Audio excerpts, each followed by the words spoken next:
Good evening and welcome. My name is Bart, this is NIKO. Hey there. And NIKO is the lead developer for Duke Nukem 1 and 2 Remastered. Yes, nice remakes, Alex the Rat. How's everybody doing on this lovely Monday night? We were working on Biomenace Remastered this weekend, the whole weekend. We just hung out, had some fun, right? Yep, we were also working on remastering Bart's house. We were also working on remastering and redecorating the place in here, because I could have used a hand.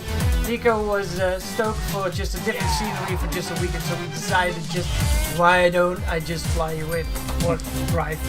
Yeah, I did actually fly.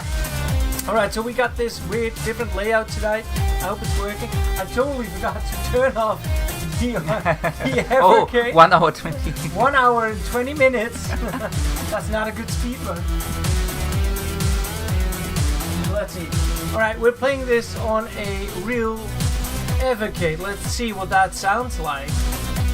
So I already see Wouter Smits. Yes. Asked, will Duke Nukem 1 Remastered ever be on PC? Well, I don't know. I can't look into the future.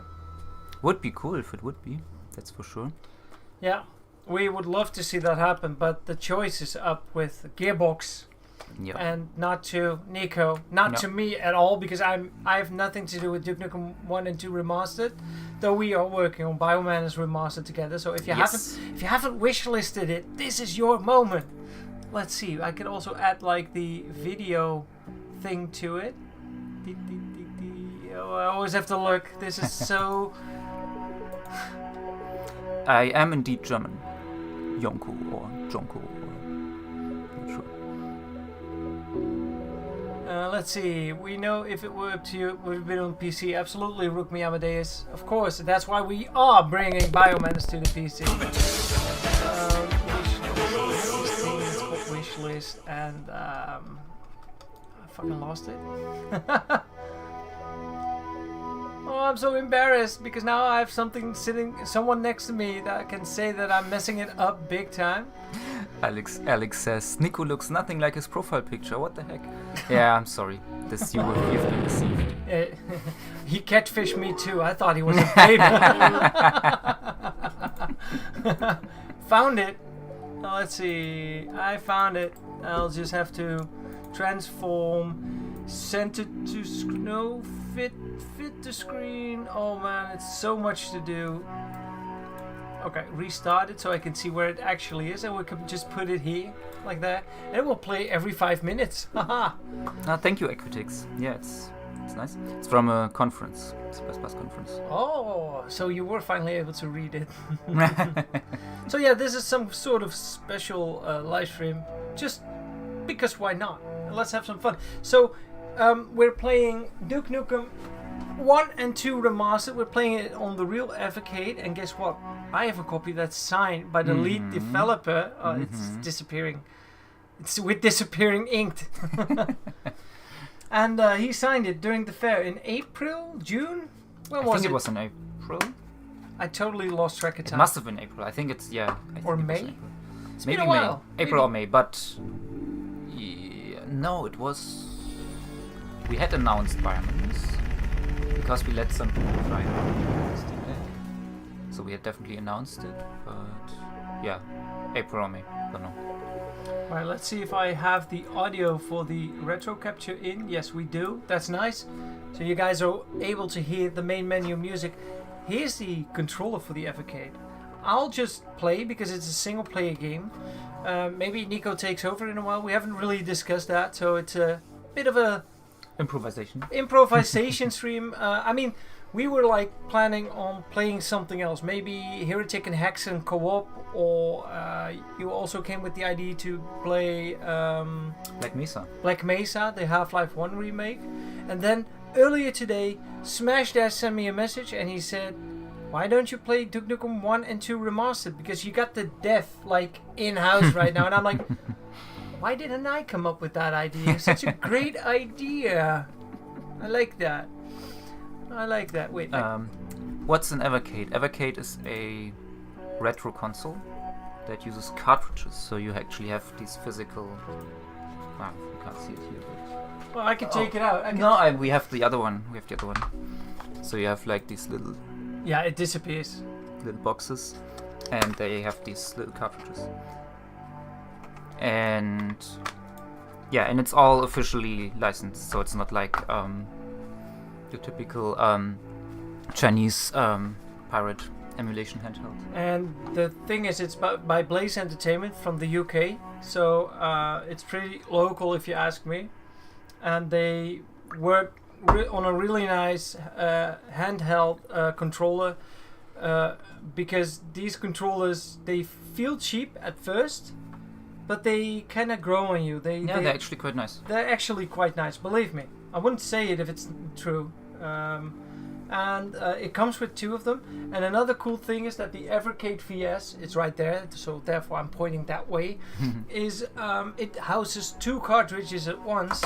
And the nice thing about that is therefore you don't constantly have to switch between cartridges if you have like multiple favorites. So yeah, that's a nice to have. Can imagine that for some people that is nice. I'm also using the Evercade controller on PC sometimes. Yeah, you can also plug it into your PC because it has this wire. It's about 2 meters long, maybe 2 meters 50, and it will just fit on anything with a USB port. So, well, do you want to tell a small story about how this started? I mean, Duke Nukem 1 and 2 Remastered. How did they come up with this random German to have it make it for them? Right.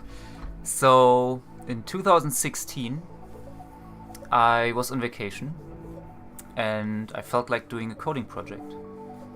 And in 2006, when I was still in high school, I made a level editor for Duke Nukem 2, which at the time I never released publicly, just made it for myself and played around with it. Kept it for himself. Yeah.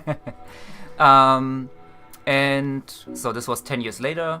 I was a professional software engineer, had a lot more experience, and because the code I wrote for this editor in 2006 was really crappy, and I was like, let me see how much better I can do it now, that with 10 years experience. And so I made a level editor, or not really a level editor, it was more like a level viewer, just with the intention to make a level editor. And I showed it to a friend, and for some reason my friend thought that I'm trying to recreate the game, which at that time wasn't the plan, but then I actually started doing that. So I started reverse engineering Duke Nukem 2 and like digging into the assembly code of the original DOS game, because there's no source code for it. Source code has been lost. Was probably only backed up on some floppy that somehow was not readable anymore. Was used on a fridge with a magnet. Yeah, exactly. So no source code, but I reverse engineered it and made Rigel engine, which is like a recreation of Duke Nukem 2. I love it. You say Rigel, I still say Rigel all the time. Yeah, most people do. It's confusing somehow because I'm not sure what's supposed to be. I think Rigel because it's from the USA. Star System, Rigel. Yeah, it's where the aliens are from, right? Yeah, exactly. And I think both pronunciations are actually valid, but yeah, not sure.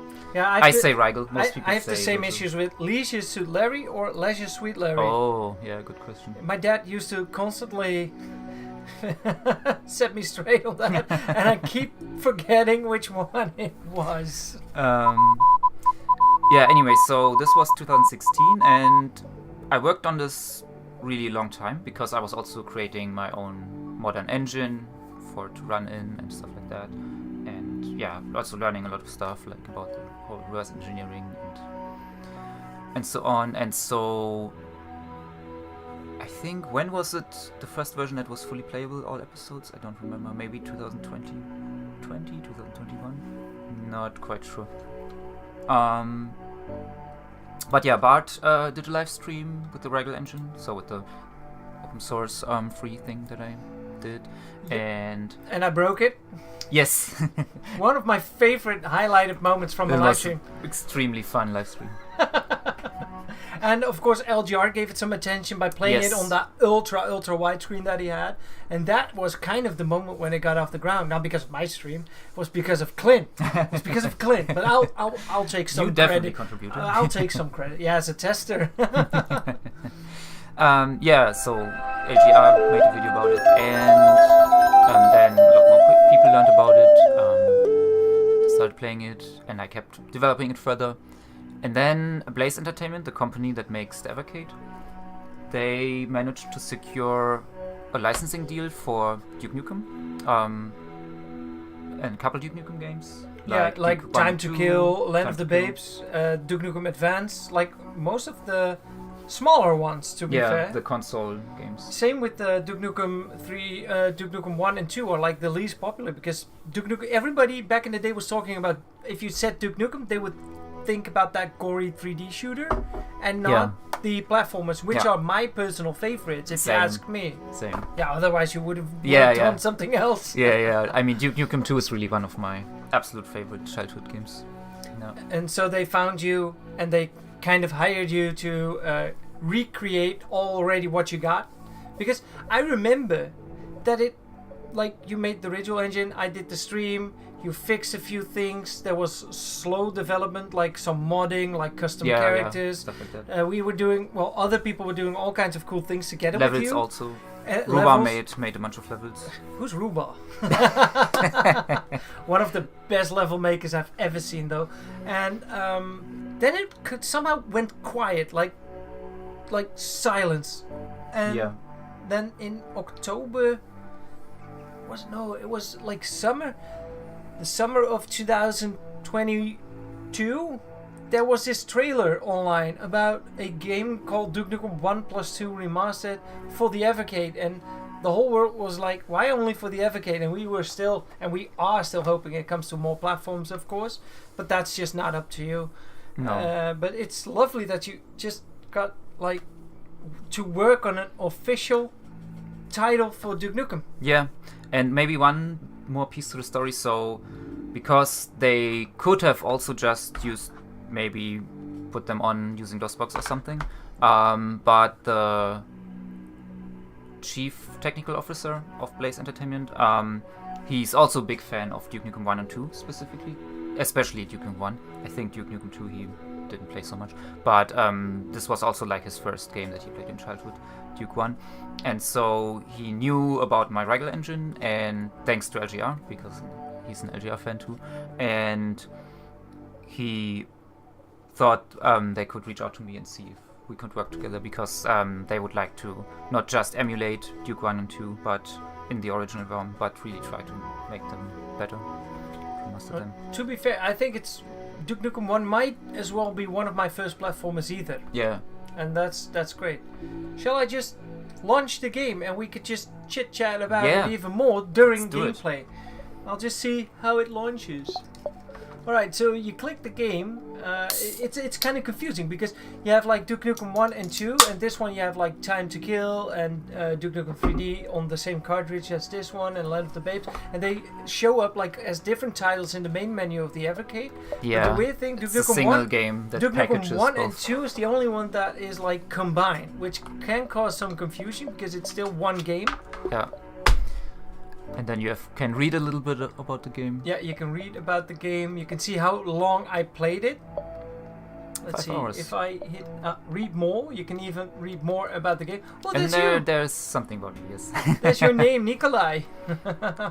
Well, there's a little bit of history in this as well. And in the manual then. In the manual as well, yeah. As well, yeah. That's also about Duke Nukem. And I love the Dr. Proton artwork on the rear side of the book. Like, it looks like Yuri from Yuri's Revenge with the wires attached to his head. It's a little bit tiny. Let's see if I can do it like this. No. A little bit. Yeah, it's hard to show stuff like this. But yeah, it comes with this nice manual. It explains a lot, even backstory, what power-ups do, that it came on DOS, and all kinds of information about the game. Really, this is nice stuff to read on the really toilet. Cool. Like back in the day when you had all the nice menus. Though, when you're on the toilet and you're reading this, I hope you got plenty toilet paper because it would be a waste. Let's start the game. Cheers, by the way. Cheers, I'm opening up a beer as well. Cheers. Cheers. I thought I was starting the game, but I hit read more again. Alright, starting the game for real this time.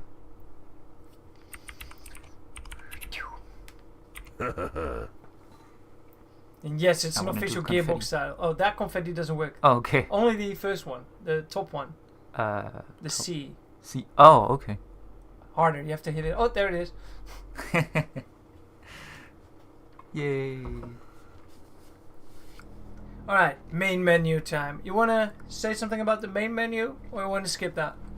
I mean, what's there to say? So the main menu actually, was mostly developed by Base. So I did the engine and the gameplay and everything, and the reverse engineering for Duke Nukem 1. But they developed the menu, and they have their own artists. And though, looking at this main menu, listening to the remastered music as well, kind of reminds me more of Duke Nukem 3D than it does of like 1 and 2. Yeah. It's not bad though. I love the artwork, but it looks like concept artwork. For and sure. Technically, it is. Yeah, I guess they wanted to make it kind of more of the modern. I'm gonna turn off quick speedrun mode because we're not gonna run anyway. The menu music is from Manhattan Project. It's really a nice version. Here we go. The year is 1997. Dr. Proton and his army of tech bots have taken control of the Earth's largest city. Once a respected genius and scientist, Dr. Proton, he changed his name from Blunderwitz in his early career, decided he could rule the Earth with a new world order. After a terrible radiation accident that altered his brain, Dr. Proton took to the underworld and developed an army of advanced robots called TechBots. The TechBots are extremely dangerous and guard Dr. Proton's secret hideout. Every attempt by the military to overcome Dr. Proton ended in disaster. It seems Dr. Proton's plan to rule Earth is well underway. Just a little comment. This exact screen is also in the original game, but you have to go into some help menu to find it. And so we made it that it comes up when you start a new game. Yeah, you have to press F1. Yeah, or like something hit like this. not instructions but story. It doesn't read this one out if you just hit new game. Yeah, exactly. Yeah. And this one also. Yeah, exactly. Self-proclaimed hero Duke Nukem is Earth's final chance. Hired by the CIA, Duke has orders to stop Dr. Proton and rid the world of this latest madman. Armed only with his pistol and his can-do attitude, Duke is the only person who might stand a chance of success. Episode 1, Shrapnel City, shareware, free. Your mission is, as Duke Nukem, a plane will fly over Dr. Proton's sieged army city and drop Duke in a huge skyscraper. Duke must proceed to Dr. Proton's well-guarded hideout, believed to be hidden deep under the ground. Dr. Proton must be stopped, or the world is Wolfenstein, doomed. Hey, we are two. We could each do one of the voices. Oh yeah, you be the evil one then. I'm Dr. Proton. So you're the pitiful hero they sent to stop me. I, Dr. Proton, will soon rule the world. Oh, you're wrong, Proton Breath. I'll be done with you and still have time to watch the Teletubbies. Nice. Oh, and we can also switch to the old HUD if we want. Like, where is it? Custom? Yeah. Custom, widescreen, HUD, retro. Anything else on? Enhanced graphics? Enhanced graphics. It's just Duke's private. There we go. Aye. No, just. Can you tell something about the cans of Coke? Well, in this in this version they are actually beer cans because the legal team was worried that they looked too close to Coke cans. Different times. Yeah, like the original art was too close to Coke. I didn't really check, but I do have to admit there's a small delay in the capturing device. Like, really small. But is it still okay? It's manageable. Yeah. Though, trying to shoot the Acme signs is impossible. The Keen. Oh, good question. We got the developer here. Why is it only on the FAK? Yeah, you're gonna answer that like every 15 minutes. Well, because that's how it is, and I can't do anything about it. Licenses, contracts, promises. Kisses and hugs. Oh. If it were up to me, it would be on PC for sure. You know, I do think that as a kid, I have somehow more memories about playing the first level of episode 1 than I have memories of playing some other levels from like episode 2. Right. I have more. I bet I played level 1, episode 2 a lot because I liked the background. Yeah. Holy shit, that was impressive. Oh, by the way, the one small neat little detail. Can I point at it? Kind of, I think. That bar, black bar. Yeah. So I made it so in Duke 2 you have these tutorial messages that scroll in at the top, but in Duke 1 it's like these text boxes that pop up and interrupt the gameplay. And so I made it also like in Duke that they scroll and don't interrupt. Hi. You have no use for excuses. Well, we have plenty of excuses. I like it that this level has this optional area. That's this whole bottom. You don't need to go there. But I can get like quite some bonuses. Oh, the smoothness of the frame rate. I'm already kind of used to it because I've been playing Biomenace a lot lately. Biomenace Remastered. Actually, you can press select, switch to classic. Ah, no, damn it. In this mode, it switches between full modern and classic. That's right. But yeah. Another thing, this game got like an update. How does that work? An update? Because this game is on a cartridge. Can you tell more about updates? Yeah. So, the consoles, the Evercade consoles, they do have internet connectivity and they do get firmware updates. And they can actually patch the games, but the way it works is that you have to insert the cartridge and then it will patch that one cartridge, basically. But you can also choose to not do it. And Bart is never going to update his version for something you will see later. Because this game, it was shipped.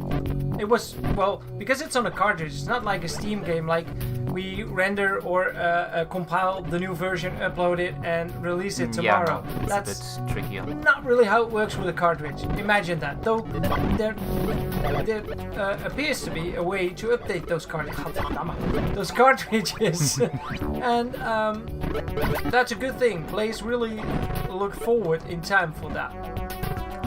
And yeah, we had to be done with the game like, I don't remember exactly, but at least 3 months in advance of release or something. Yeah, because they need to press all of those cartridges. Yeah, it needs to be manufactured. How did you improve the frame rate is the question. So I decompiled the original Duke 1 and then I have my own modern engine that's running this gameplay code basically. And it's basically just interpolating. That's kind of all there is to it. It's still, the logic still runs at the original frame rate, but the visuals are smoothed out. And are the original game assets still in here? No. They have all been converted to something more workable for you. Yeah. And because of the patching, I wanted to get back to the patching for a little second there. The reason I'm not patching it because it's a choice, it's optional, and it's because there were more small bugs though. Of course, there are always bugs, especially a game developed by one person as big as this one is. Then I can imagine that there are bugs, even though you had it thoroughly tested by multiple people like LGR, I believe. Yeah, LGR was involved actually during development. And also Blaze has a Q8. And somehow we got in touch about this after it was known that it came out, and I also had like the opportunity to play it a little bit earlier than the rest. And the thing is, I kind of found a nice bug, and therefore that one got patched out, and that's the reason I'm not patching my cartridge. And I'll show that bug later tonight. It's in Duke Nukem 2. Alright, that was the first level of the first episode of Duke Nukem 1. Indeed. Wait, what? Why didn't you add like new content, like a new episode to it? Well, not enough time. Not or enough time. resources. I'm just a programmer. I'm not really level designer or artist or anything. We wish, Amberlyn, this is for the Evercade only. And believe me, it's really worth it because it's. Ooh, did you see that dodge? I did. I was looking at chat, sorry. Look at the replay. That was an impressive dodge. Nice. Why not add a level? How would you do a level editor on a console? Like editing a level with this is like it's the same. Like let's bring Command & Conquer 3 to consoles and have people play it with a controller, which they did, but and was doable, but yeah, why? Yeah, it's not the ideal. And I mean, you also have to keep in mind this was developed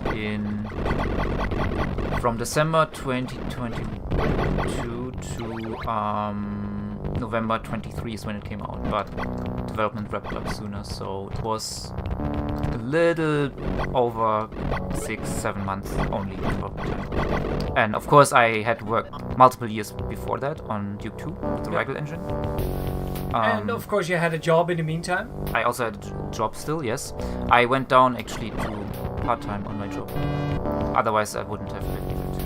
The skin color of Dr. Proton, I like it. Ah, yeah. Surprise, Duke! I'll be tracking your every move with my security camera system. I have nothing to comment on that. Sure, Dr. Proton Brad. You do you. You do you. Getting used to the lag though. Yeah. And the game doesn't have lag, don't get me wrong, but I'm playing it through a capture device because it's not on the PC. This is on a real console. And we didn't even came up with the idea to do this night. That's Smash Dash's fault. And how long did it take me to set this up?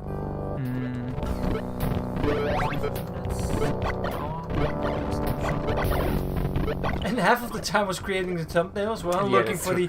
Do I still have the layout that I used 2 years ago? Ooh, surprise!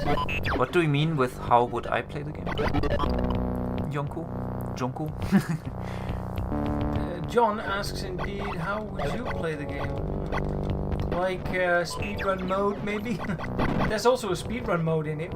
Yes. 3 days? 3 days what? 3 days what? 3 days to set up everything. Good question. Good. And Quidix also made it into a live stream once when he invaded it during my birthday. And Sebastian, the guy that has the Duke Nukem 3D shout out. I think I almost finished level 2 now. I hate it though, those flags up there. Yep, unreachable. Unreachable. They somehow designed it like this.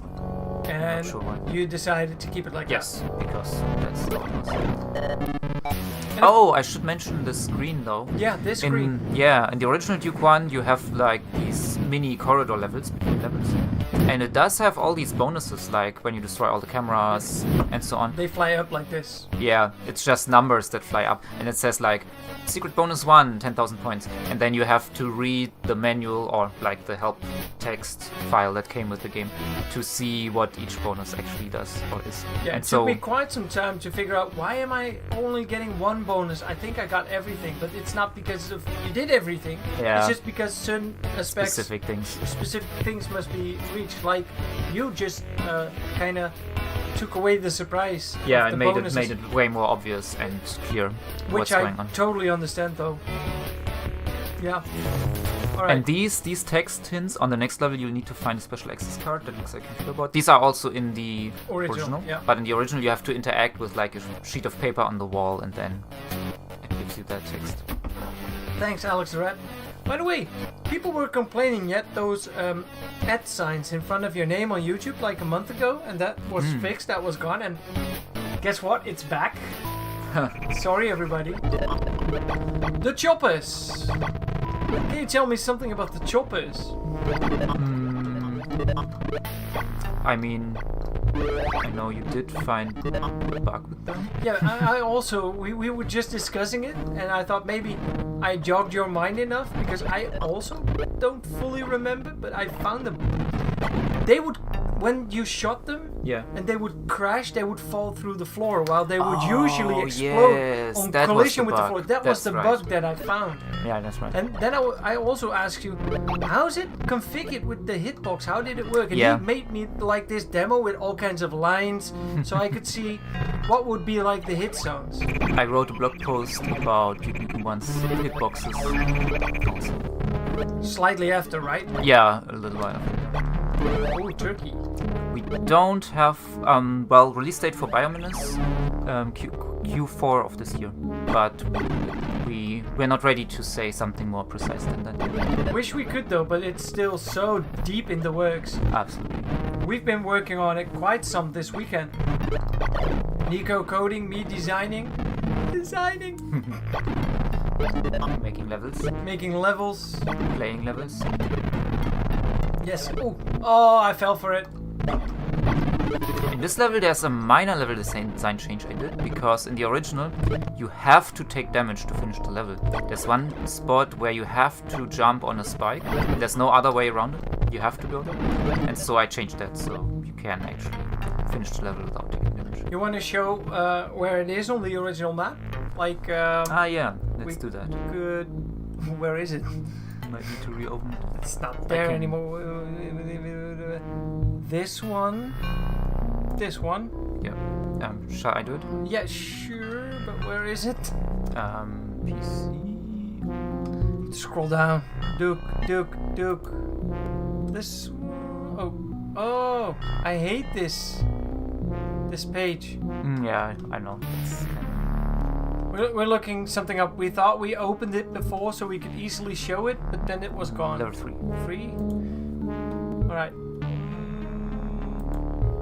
Oh, hey? Why is it so small? I know why. It's the wrong browser. Ah, well. Okay. Here you go. Cool. Yeah, so this is the original layout of the level, and here, I don't know if you can see my mouse cursor. Here there's the spike, and you have to go this way in order to get the key, namely the blue key, which is here. And this is the only way you can get to this room is by jumping on the spike. Nice. Alright, let's see if we can disable this. Back to the chat. Alright, back to the game. Can also quick save anytime I like.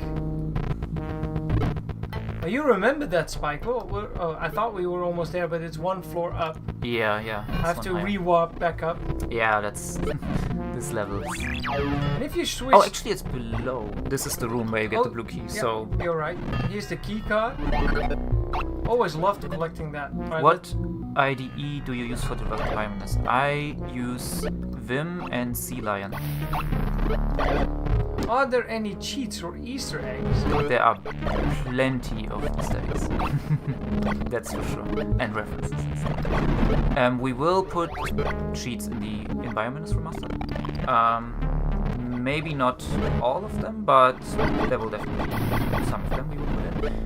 It will be though that if you use the cheats, then you can't get achievements or get an online high score for that run. Ah, this is the block. Exactly. So I moved the spike to where you're now. Okay, so the jump is a bit harder though. Exactly. So there's still a little bit of challenge, but you can now make it. It's less challenge because getting hurt without having a say in it, it's always bad. Exactly. Anything you'd love to portray? No idea. I mean, I do like the Evocate as like a concept. I'm not using it myself that much. And also, I'm not like it's not like I'm working for Arcade or anything. They contracted me for this one project. And that's Alright, I collect the letters D and K, so I already messed up one bonus. yeah. Oh, that's another thing we did. In the original Duke 1, you cannot see which letters you have already collected, so you have to remember if you want to get them in the right order. So we made it that they show up there. That's the same thing with Sargon. I hate it. That you don't see the Yeah, because did I already collect the letter E? I think so. Let's collect the P because you're collecting the word epic. Biominus Remasters might be on Arcade, but we don't know that for sure yet. Too soon to say. Yeah. But we would like to do it.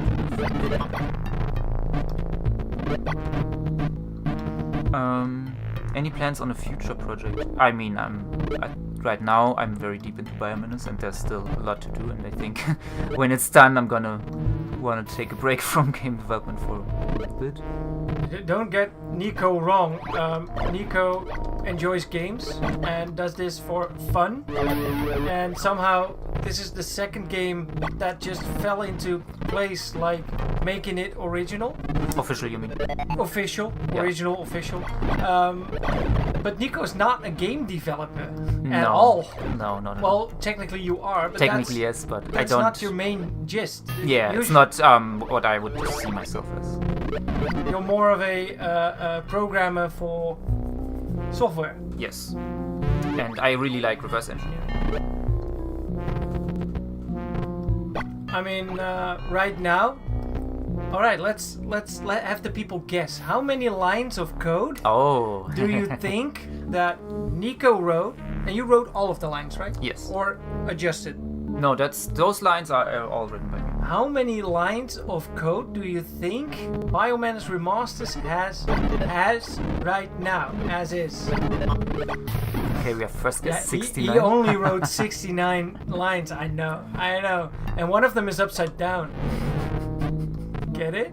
Alright, I got most of the keys, but I'm still missing one. 100,000 is quite high. 100,000, that's a lot. That's like... 20k is... It's more than 20k. It's more than 20k. 666. That's less than 20k. Hey Annelien, leuk dat je kijkt. She's Dutch, so. Ah, yeah. Well, I can say dankjewel.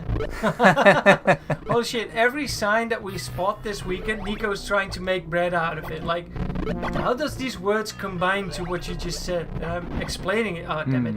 I'm explaining it and he's constantly like, oh, it makes sense because in German it's this and it's Yeah. pretty close together. But because we are conversing in English, because my German is bad. I only can curse in German. Verdammt nochmal and stuff like that, you know? So should I reveal lines of code? I think we had a bunch of guesses. You want to show? Oh, yeah, the lines of codes. How many were there? 47,000 47,000 lines of code. right now. The Arcade Duke Nukem 1 and 2 is 80,000. 40,000 per game, or more for Duke Nukem 2 than 1? Well, the menu is also a big portion. Oh, the menu is a Yeah. big portion, but Yeah. that's something you didn't really write alone. No, the menu was mostly done by Blaze. I worked on a few of the menu screens also because gameplay was kind of done and time was kind of running out, so I helped out. But the majority of the menu was done by Blaze. What kind of programs do you make professionally? So I used to work at a company called Ableton, and they make music making software and hardware. And I specifically worked on their product that's called Push, which is a hardware controller. So you can attach it to your PC, and then you have like physical pads to play music on and stuff.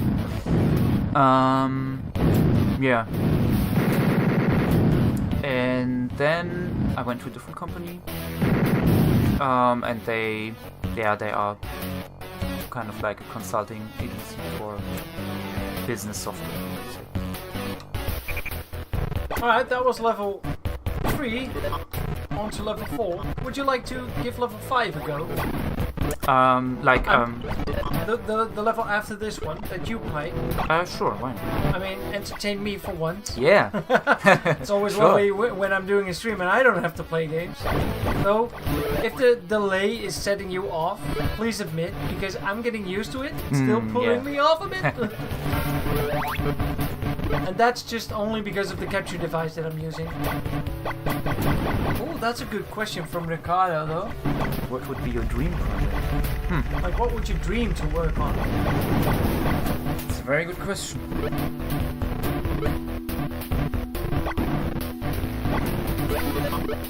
I mean, I think for a long time, Biomenace was kind of a dream, actually. Like that, I really like this game. It would be really nice to do a similar thing. It's the same with me though. I'm also not a game dev or like involved with games at all. But somehow I got into the testing games industry. And NIKO kind of got me on board as a tester at first. And then I was like, I could make a trailer. And he's like, what else could you do? Make an intro. Alright. Yeah. And then I was like, let's see if we can make Biomenace officially happen in the universe. And we had contact with some companies, we had some video calls, and before we knew it, that sounds a bit fast though, it took a while, but before we knew it, Jim Norwood allowed us. Oh, it's your turn. I see you're still trying, Duke. Never mind, my robot drones will soon be the end of you. And Duke be like... Duke doesn't waste any time on answering. Did you see the flip that I did? I just picked up the jumping shoes, and right now there's like a chance. It's random, yeah. It's random. But do you have to move sideways for it to happen? Not at all. It's entirely random. Oh no, maybe you do have. Yeah. You have to be jumping and moving sideways. Oh damn it! Somehow he's not doing it now. Oh, you just tried. Started doing it, yeah. I hit the ceiling with my ankles. The critics said pretty low-level code most of the time. Yeah, pretty much. So C++ stuff, and also before I started working in the industry, I did like hobbyist game development, also C++, and even at university we had a game development project, multiple even. Although it was not at all like a gaming-focused university, not at all. But yeah, there were some classes you could take, and computer graphics. But it was like bonus, like a crash course. I mean, it was a choice. Like you had to choose a certain number of classes. Did you pick game design or game development for those classes? Ah, nice. Yeah. And of course you had to. Yeah. Hey, good evening, Professor Jana and all of the others. If you just joined in, I'm here tonight on a special live stream, not alone like you're used to from me. Ow. But I'm here with NIKO. NIKO is the lead developer of two fantastic titles. One is Duke Nukem 1 and 2 Remastered, which we are playing right now because that has been out in the world for about 3 years now. Almost 3 years. And he's now working on Biomenace Remastered, and I'm also kind of involved. And we were hanging out this week, and I'm like, why don't we just do a Duke Nukem 1+2 Remastered live stream with a Q&A with the dev himself? Yeah. What's my favorite level on? Well, which Duke Nukem? 1 or 2? I'm not sure I could pick a single favorite level. I really like... I like Duke Nukem 2 Episode 1 Level 6. That became my favorite. That is a pretty cool level. In general, Duke, I really like the first level of... Did you want me to play? Oh yeah, sure. My bad. I totally forgot. That's totally fine. Alright. Oh, okay. Wow. You don't have to go the full route. I already collected the red key. It's up to you if you want to go for a high score or a nice score. Wow, how do you deal with this delay? This is quite severe. I'm used to stuff like that. Wow, yeah. Ricardo. It's so funny that in Duke 1 you can outrun the shots of the enemies. Yeah, and you cannot do that on Duke Nukem 2 at all. No. But then you can duck. Yeah, you cannot duck now. You can jump though, but yeah, not inside corridors. Hard delay, right? It's. I mean, I think I'm getting used to it, but it is. I know it's tedious. Yeah. You're going to the optional area. Yeah, maybe not. It's up to you. You want to take 10 minutes or 15 minutes on this level. This is, for people that do not know Duke Nukem 1, this is like the most tedious level because you can easily get lost. It's very amazing. Yeah, it's amazing.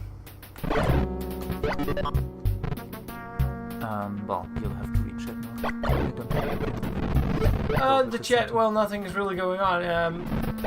Ricardo gave away 10 memberships and therefore the chat is like exploding right now. That's very nice of you. Quick says, unfortunately, most of the stuff I got during my education were pretty high level code in Java and C#. C#, yeah. I saw it was not C+, but didn't know that hashtag is called sharp. Yeah, in this case it's called sharp. But I work with a lot of C++ code and did some Turbo Pascal in my free time. Yeah. Yeah, he even made a nice app. Have you heard about the app that Aquitix made? It makes confetti. I said it makes confetti.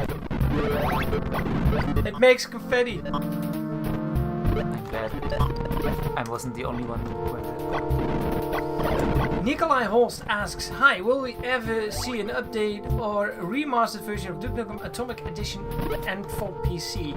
We don't know. I have no idea. We have no idea. No, Nico was involved on ballsy. Nico was involved on creating Duke Nukem 1 and 2 Remastered, but there were other titles like Duke Nukem 3D Total Meltdown and the other cartridge which is over here. With Duke Nukem Time to Kill, Land of the Babes and Duke Nukem Advance.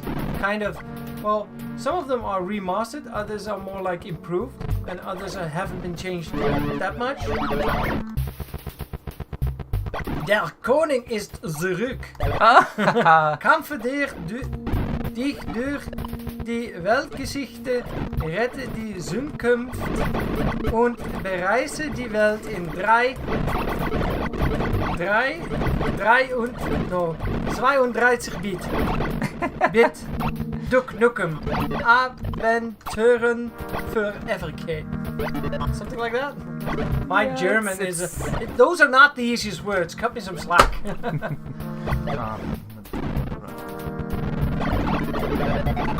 Yeah, it's mostly emulation for the console titles, though it's not entirely true. All of them have seen improvements, if I'm not mistaken. Yeah, I believe so. I mean, I do know that for Time to Kill and Land of the Babes, they also did fixed some graphical issues and stuff like that. Smash Dash says, I always get lost in this level. Well, don't blink and remember for next time. Oh, you got a lot of enemies in Duke Nukem 1 and 2, and even Duke Nukem 3D. But what is your favorite enemy of the game? And that can be for all kinds of reasons, not only the way it acts or behaves, but maybe because of its partial code, maybe? That's an interesting question. So in Duke 1... I like the mech-like robots. The jumping ones. Yeah. I love the artwork that somebody put in the internet of those. And you also have like the official big box of Duke Nukem 1, which featured one of them, I believe. Yeah. And it would look like total badass, like as big as a Strider from Half-Life 2, or maybe one of the walkers from Star Wars. Are they called walkers? Yeah. I'm such a Star Wars nerd. They might be called walkers. AT-AT and ATST. Oh no. Yeah, you cannot take the spiky shortcut now. Yeah, right now. The AT-ATs, yes.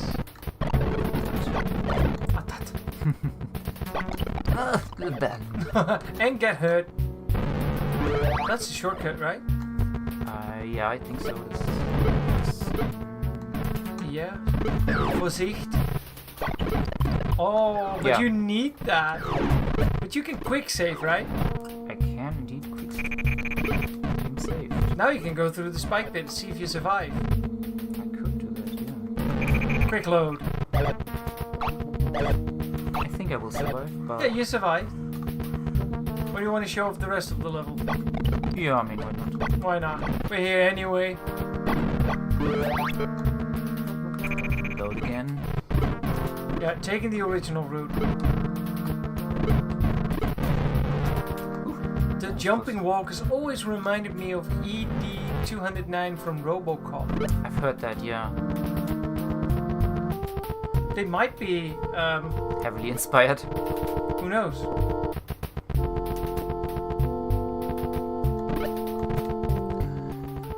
I didn't go. Since below is the shortcut. Chicken. Ah, yeah, the gauntlet with all of the... What are they called? Those tiny floating drones. They're drones, right? So yeah, I don't remember. I would need to see what I called them in the code then. I'll just see what you called them in the manual. Small flying tech bots. I opened the manual and it was at the top of the page. Ooh. I'm almost dead. You also have the fire wheels. Yeah.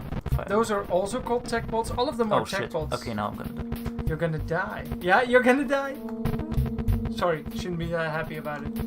But I do think that really closes like atomic health. Just be careful. I do my best. I like it. Even in Duke Nukem 2, he's been interviewed by Oprah in the cutscene. There's this joke about Duke Nukem and Oprah, I guess.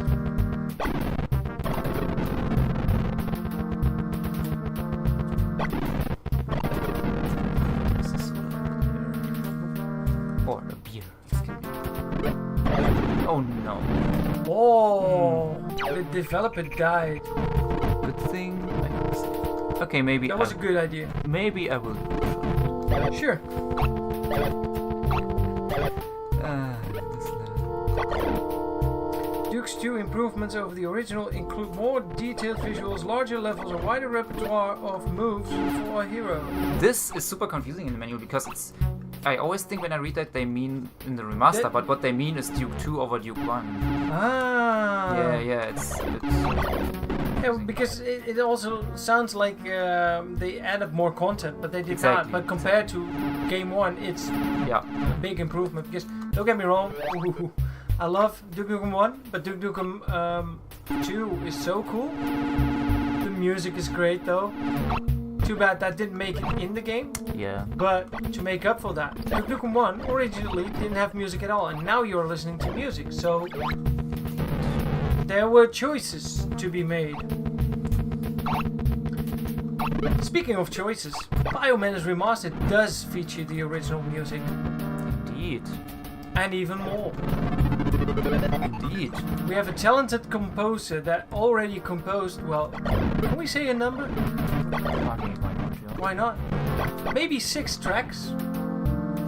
5 or either 6 tracks for the new game. For the new episode. And for usage in the menu. And for like the end screen where you were presented to your score. Yeah. Shake it, baby. Whatever. Let this guy shake it. Cheers, Alex. Thank you. Shake it, baby. Still not sure how I came up with that shout out. Well, let's see. It's busting out his name and then money.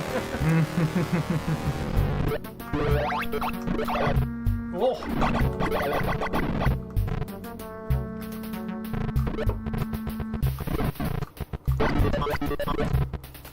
Hey, Untrustable, my assistant? Ha!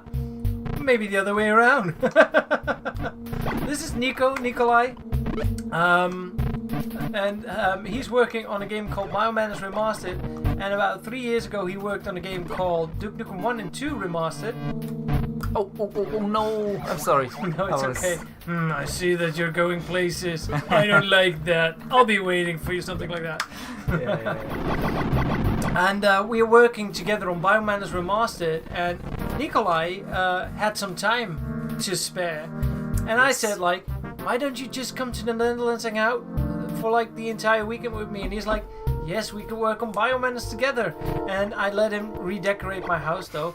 But that was not unannounced. I told him we were doing, well, a lot. Yeah. And it was even more. But in the meantime, in the evenings, we were working on Biomanus Remastered, and we already had quite some fun.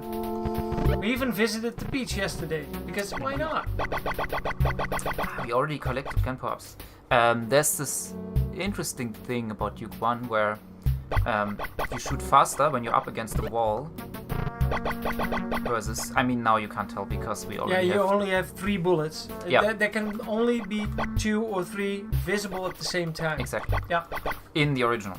In the because now it's widescreen, there can actually be more, but it's done in a way that the rate of fire is still the same. Ah, so the play area is still as tiny for the bullets? Kind of. I mean, they yeah.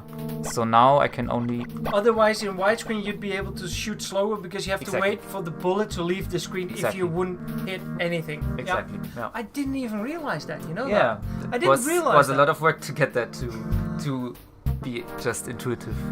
But and do you come up with such a feature yourself? Like, that's fair? Or is it more... Did you get like a lot of... Goodbye, Balloon. Did you get like a lot of guidance from Blaze? Like, we want that? Or weren't they that... Not for the gameplay, more like for the menu or I think maybe it was their idea to have like the speedrun mode, for example. Yeah. And to have like these, I mean, obviously that would be a high score table, but yeah, the way it's all presented and so on. Alright.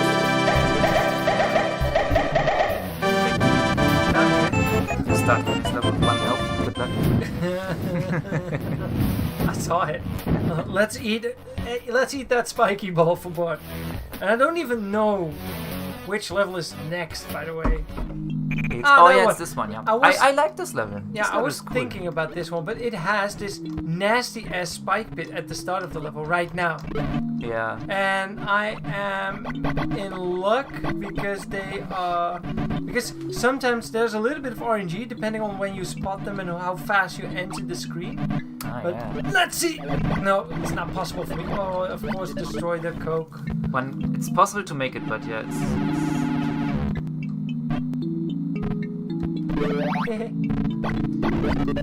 Did you know that Jim Norwood actually drew the backgrounds in Duke 1? Jim Norwood, the guy who made Biomanus. You told me that this weekend, and I didn't know. I really didn't know. So we are sure to take a closer look at the credits after finishing episode 1. Oh. Yeah. When you get hit, by the way, you move a little bit backwards. Yeah, indeed. Is that in the original as well? Yes. Yeah. Yeah, the moon and the future. Yeah, it looks cool. I'd say the moon, but the Earth view from the moon base. I always found the Duke 1 backgrounds really impressive, and especially for EGA. And like Duke 2 has technically more impressive backgrounds, but I don't know, there's a certain something about the Duke 1 ones that makes them really nice. He surprised me. Boom. There was something else I just wanted, but now I forgot. Oh well. It will come back. Yeah. Jim Norwood backgrounds? Yeah, and then I was thinking of something else. What does Acme means? Do you know that? It's a reference to Looney Tunes universe, I think. But I don't know what exactly it means. Trying to have that one trigger to drop. Oh.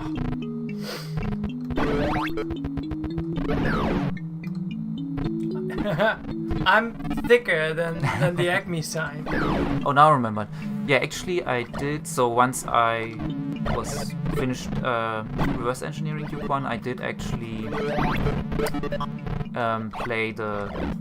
make it play the demo, like the demo that plays by itself.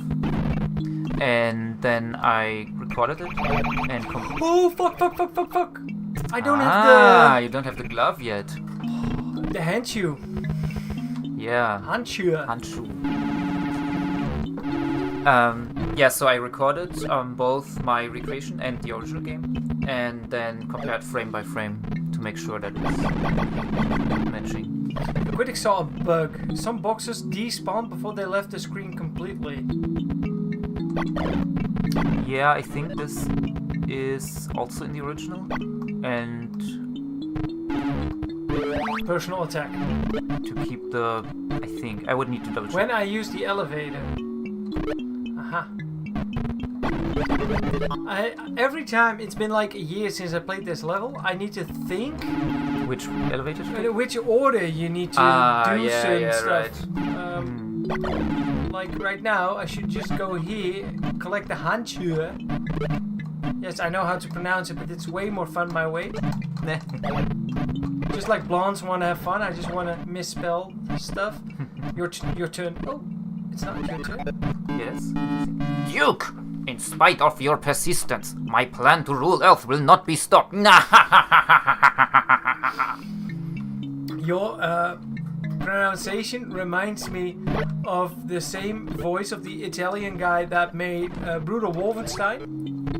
He voiced an evil doctor as well, and it also has like this German accent, but it was on purpose because he's from Italy, I believe. Right. Let's try it again. Now I've got the handshoe. It's just one handshoe. Handschuhe is plural. But it's always like a set, right? Just like trousers is always plural. Not not necessarily. You could say ein Handschuh. Yeah, of course, we have the same. I mean, our language isn't that different though. Yeah. I mean, NIKO was talking in German with my uncle. Like, my uncle was telling a story in like pretty fluent German. Yeah. I knew he knows that, but I didn't know. I never really heard him speak it. And I could follow it totally, but I could never like match the dialogue. So I would just listen in. At some points also, when you and your uncle was speaking Dutch, I did actually kind of get what you were saying. Oh, so you did get it. Most of it. It's not what you think. I mean, definitely not most of it, not. But certain things like, oh, he was talking about some kind of certificates or something. Yeah, for the dance. Yeah, exactly. Ooh, time machine. Alright, there's this dumb little trick in this part of the level. If you want to miss a bonus, you have to open up this box. Yeah. Because the letters Duke are spelled backwards. Well, not backwards, but you come from the right. So if you open up the other box, you're not able to get that bonus. Though even collecting them, you also get another bonus for the last one. Yeah, it's kind of weird. A double bonus. Double bonus, yeah. I found it a bit strange that they made collecting the letters a bonus, because it's already kind of an in-level bonus. Sergeant Tandy says, I'm surprised this got remastered. It feels like a lot of ROM games that are being remade lately. This is not technically a ROM. Can you consider this a ROM? The original? No. It's an MS-DOS game. Came on floppy disk. Floppy disk. Not a ROM. You could put it in a ROM. You could. CD-ROM, DVD-ROM. Yeah. Floppy ROM drive. Just kidding, Sergeant. Just kidding. A ROMmy disk. Wow, you nailed that jump. I always nailed it. Yeah, but it's such a pro. I mean, doing this all my life. I've been training all my life for every Monday. Yeah. Level 6 complete. All of it. All the cameras destroyed. Acme signs dropped. You don't technically have to destroy them. Rockets launched. Snake bots destroyed. Bunny tech bots destroyed either by shooting them or touching them. So if you want to go for like the no damage taken bonus, which will give you like 10k, right? Or 25? 10. It's not worth it to get touched by the bunny, because touching the bunny gives you 5,000 points. So that would technically not be worth it in this level.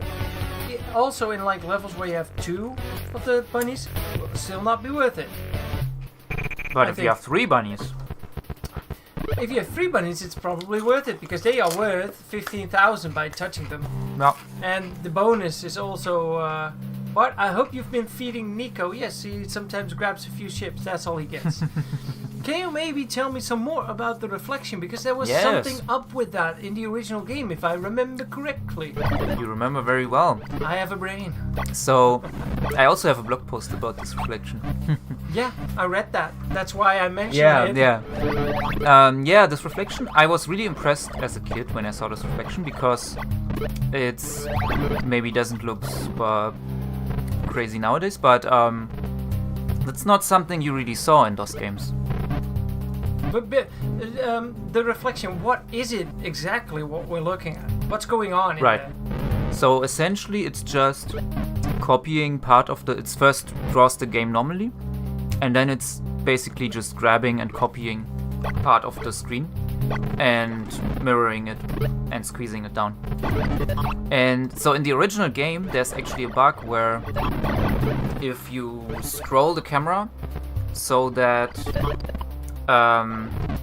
it moves so far down that it doesn't have anything to reflect. Like here actually this is the case.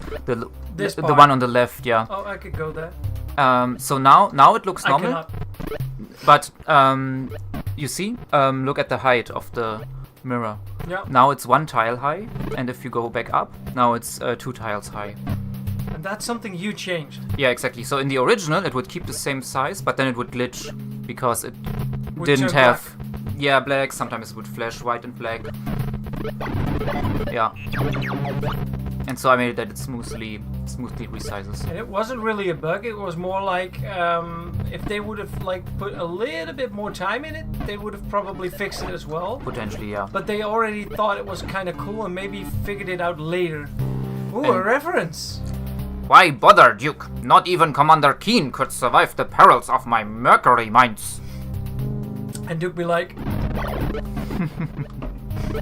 I got the right voice roll today. Yeah, I remember that it would happen on this part as well sometimes. Yeah, when you go up, yeah. Yeah. Not 100% sure though, but Here you can see it nicely when going up, When but going now you up, can't go yeah. back, but yeah. let's see where to go. You gotta pick up the climbing claw thingy. Then I finally have handschuhe. Yes. There it is. The claw. Did you change anything about this? No. That's Not what I thought. intentionally. That's what I thought. Not intentionally. Such a safe answer. Such a safe I mean, answer. you never know. You but never know.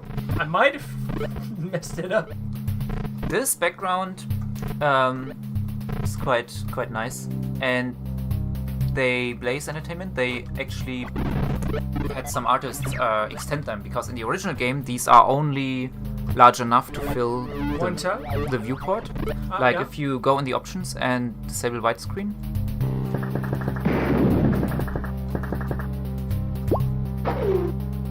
So this, what you see now, is everything they drew. That's you it. mean the background? Yeah, the background. It was just this size and not larger. And so we had to extend it. And actually an artist had to paint it. The Draw Sonic. the sides. Yeah. Let's see how much it's different. Hey, Dr. Oherd.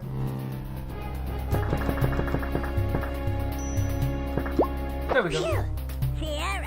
So more lava cracks, more tunnel up there with the circular cave around it, and on the other side, rinse and repeat. And it looks great because you couldn't tell if you wouldn't know. Yeah, exactly, yeah. You did a great job. That's what you need when you remaster a game. It's not only doing the code. If you really want to do it, you also need like people to help you to extend certain artwork or make it better, make it cooler, make it wider, No. make it smaller.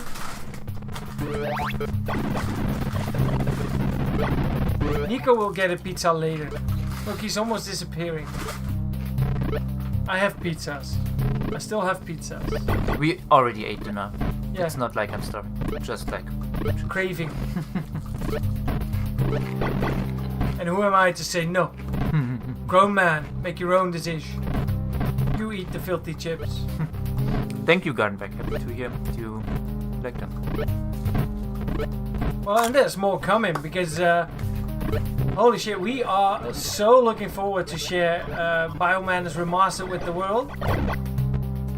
And I say we, that's because I'm involved, but not on coding, because I cannot code. Well, maybe I can, I don't know. But I thought I couldn't design proper levels anyway, but turns out I am doing okay. Yeah. Not top notch, but I'm doing okay. And I'm working on like a nice level right now. Can't say too much about it. Holy shit. Can you get past this? Yes, you can. No. No? Not. I messed it up now? Yes. Nice. No. I can still get past it. Look.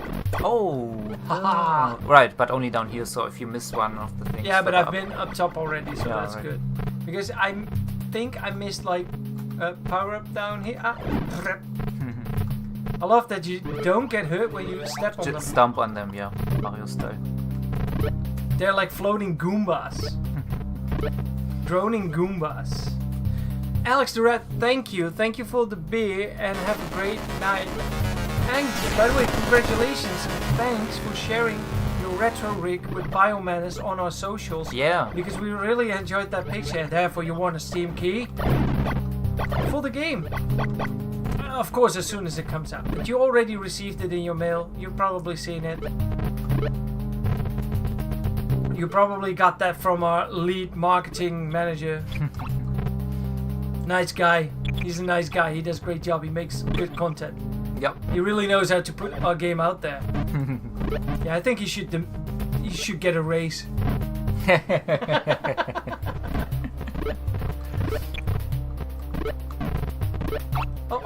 Oh. Gaat kapot.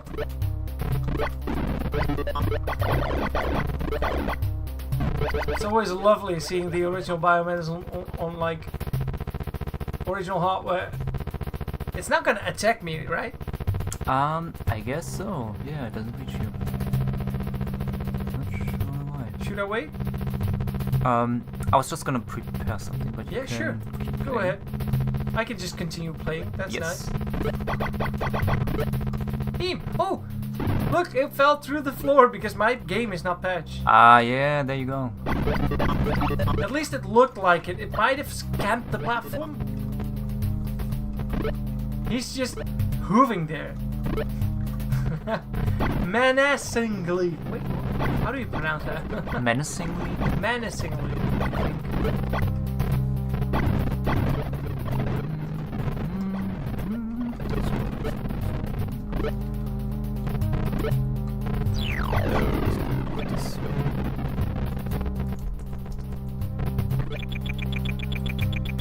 This is level 7 now? Dr. Owen says, if I remember correctly, the original Duke Nukem 1 did not have music. Correctly. This is extra, and if you don't like it, you can easily turn it off. This one is gonna touch me though. Look. Yep. But not if I stand here. The trick is to get them is like run away. Run away from them. And I think you have to hit them 3 or 4 times. Yeah. Bye. Goodbye, Tricky Dick.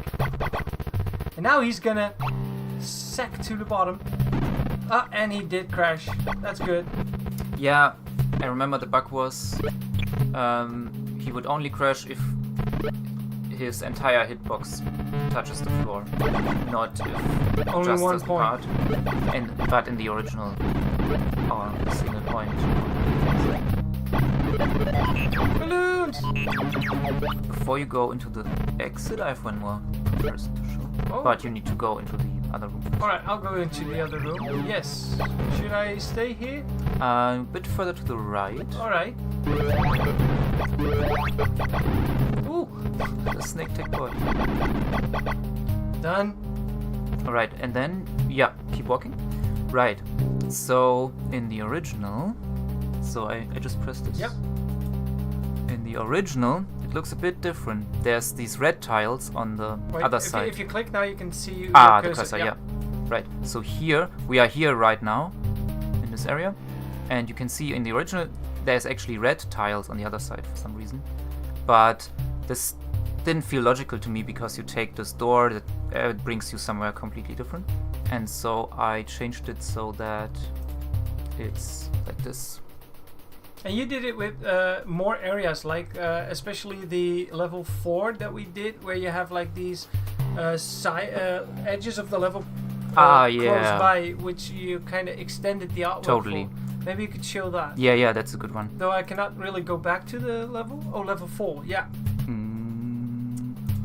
Now this is a good example. This is a really good example, yeah. Yeah, we would need to... we don't have a save or anything. No, you can turn on the map. So, like... what's the best way to show this? Maybe zoom out? Yeah, so this is the entire level. And you can see they only designed it... If you click it, click again. Yeah. They only designed it so far as was needed to fill the visible viewport of the game. But because the remaster's widescreen, you would actually be able to see this past those cans. broken... Yeah, you would see this or not broken, but unfinished part here on the right. And yeah, same thing here. You would be able to see up into this area and so on. And so and this wasn't just me, this was a whole team. We went through all the levels and extended them outwards so they look good in widescreen. Yep. NIKO and I did not really get a license or from Bobby Prince for the music, but we did get permission to use it, because having a license is like different. We only got like a permission to use it because that's all we needed. We don't want rights or copyrights or owning anything. Level 7 complete. Time 11 minutes. I do think I got most of it. Good luck not destroying the tech bot snake though. Yeah, this is another weird bonus because of course you're gonna destroy it. There's always at most one. In fact, the original game code doesn't allow having more than one of these in a level. It's kind of weird. 10D3 says, never seen a whole thing for the original version that looks good for the remaster. What do you mean? I'm not quite sure. And Philip Bowser says, hi, I'm from Florida. I'm playing this on the Evercade Super Pocket. Well, we're playing this on the Evercade VS. This is NIKO. He was the lead developer for this game. So if you have questions about the game, are you two doing this for free or... What exactly? What exactly? This live stream? No, you guys pay me, right? I'm getting paid tonight, right? Right? Wait a minute. What am I doing here? This is not for fun. This is torture. This is work. No. NIKO worked on Duke Nukem 2 as like porting it to a modern machine over for 6 years, like a hobby, as a fun project. Yeah. And it was free for like a limited time. It's still for free out there as far as it got developed. But later on, you worked on the original one. And because they made it original, but of course you got like paid for that, of course. Yes. For the Evercade version, I guess. Yeah. And for Biomenace, we are going to sell it for money. So yeah, we're sellouts. No, that's because a lot of time goes into it, and to be fair, like in October, Biomenace Remastered was done. It was 100% done. I guess you could say so. It was 100% completed, and then we got in contact with the devs and with other companies. Episode 1 was completed. Well, episode 1 was for sure completed, and we were far into episode 2 and 3, or at least you were. And I was helping out with sprite naming and trying to help out what was what, because that would help, because the backwards engineering for like episode 1 of Biomenace Remastered was pretty nice if it comes to like that level editor. Help me out. Kamado? No. What's his name? Yeah, I forget. Altair? Abiathar? Albiathar. Yeah, I don't know how it's pronounced. Albiathar, so it's like that. Hell Dutch. Yeah. And then for episode 2 and 3, such a thing didn't exist yet. So I had to help out a bit, and you had to like assign certain actors and tiles to work with your system. And then we were kind of ready to throw it out there in the world as a free open source thing, similar to Rigel Engine. Yes, and then we got in contact with Jim Norwood, and he was kind of okay with this. Make it official so we could add more stuff, because that was also kind of the reason that we pulled back. Like 2 weeks before we were going to throw it out there, we stopped that. We didn't even discuss it. We just didn't do it. Yeah. And that was the moment. But I remember you weren't sure, and I wasn't sure either, that we said maybe we could find people to help us out with the 4th episode, or at least make a 4th episode, or maybe bonus content, because putting out the original 3 episodes is nice, but how cool would it be if there's going to be more content for you guys to explore? Because we can make it a retail copy, like official commercial release, and therefore we can add more stuff. That was also the moment when I already did the intro animation. That's still in there, also in the demo. But I was like, alright, what if we like pick a date really soon, and I create like this cinematic trailer for the game, that hopefully like a reveal trailer to the world, and that the world thinks, hey, people are doing some nice things. We need to wishlist this and get it as soon as it comes out, and follow us on socials. And to be clear, so this version that we were going to release as open source, it wasn't like the remaster now. It had like widescreen, and you had the ability to do enhanced graphics, and I did some kind of proof of concept where I just changed the skin tone of Snake and the other people and some other colors, but it wasn't like the really nice redone graphics that we have now. No, Parallax got like enhanced big time. Yeah, for sure. We also put some more time in difficulty balancing. Exactly. Because the game can be pretty unfair if it comes to episode 2 and 3. And therefore we want the game to be easier on easy. Yeah. And more fair on hard. Yeah. Yet still hard. Still hard. but more fair. Not like insanely punchy. Like adding more enemies, more health on hard mode. Yeah, more enemies, but it's so in the original you have the same number of enemies in all difficulties, but on hard they have like double the health, and you only have half the ammunition. So it's really like a bit of a chore. And so we instead want to have more enemies, but they are only slightly stronger, not like ×2. Because that's more fun. 31 months, Sampak. Mad lad. That's almost 3 years. Yes. Ah, fuck the floppy. Trying to get it. So Gardenbeck, how long did it take to complete the project? So you mean the Evercade remasters? Well, so about maybe 7 months, but I had already worked on the Rigel engine, the Duke Nukem 2 and the engine and everything for 6 years in my free time. So it's a bit hard to say how long it took. Ow. Holy shit, this level is tough because you cannot really see what's coming. And now, especially if you play it in the original viewport. I like it how the way that the AT-ATs move. Yeah. They also kind of remind me of the horse with chess. Because sometimes you're like, you see them stand somewhere and you're like, if I don't move, it's gonna land just in front of me, and you know that after it lands, it takes them 1 or 2 seconds before they shoot you anyway. And then you can just blast them. You can just blast them, and that's like, because they are stuck in the same kind of pattern that like the horse makes with chess. Right, yeah. You can see the resemblance. It's a bit of a weird comparison, but no, I make sense. I make Yeah, sense. yeah, Sometimes I do make sense. Fucking snake! Fucking flame! Snake! I mean, I hate the flame, and I feel sorry for it at the same time, because it looks like it's really in pain. Yeah. It's not there on a It's voluntary suffering. basis. Fucking flame. Set me free. Ooh, that was close.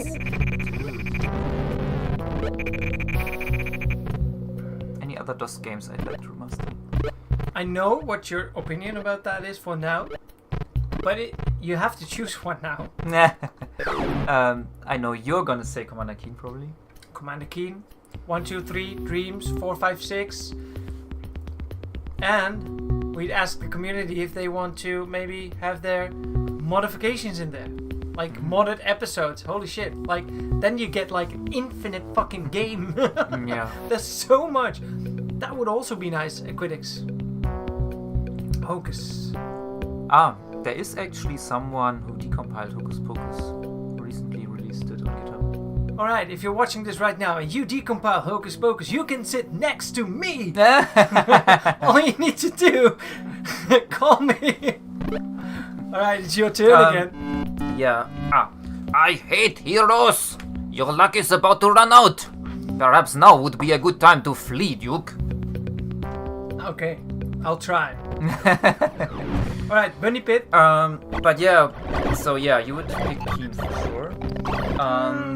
Maybe not for sure. Not for sure. Maybe I would love to see Jet Set Radio 1 or Jet Set Radio 1 and 2 combined. Though I'm not sure what to remaster about Jet Set Radio 2 because it's already like it pretty holds up still up until today, even with the mods and the community.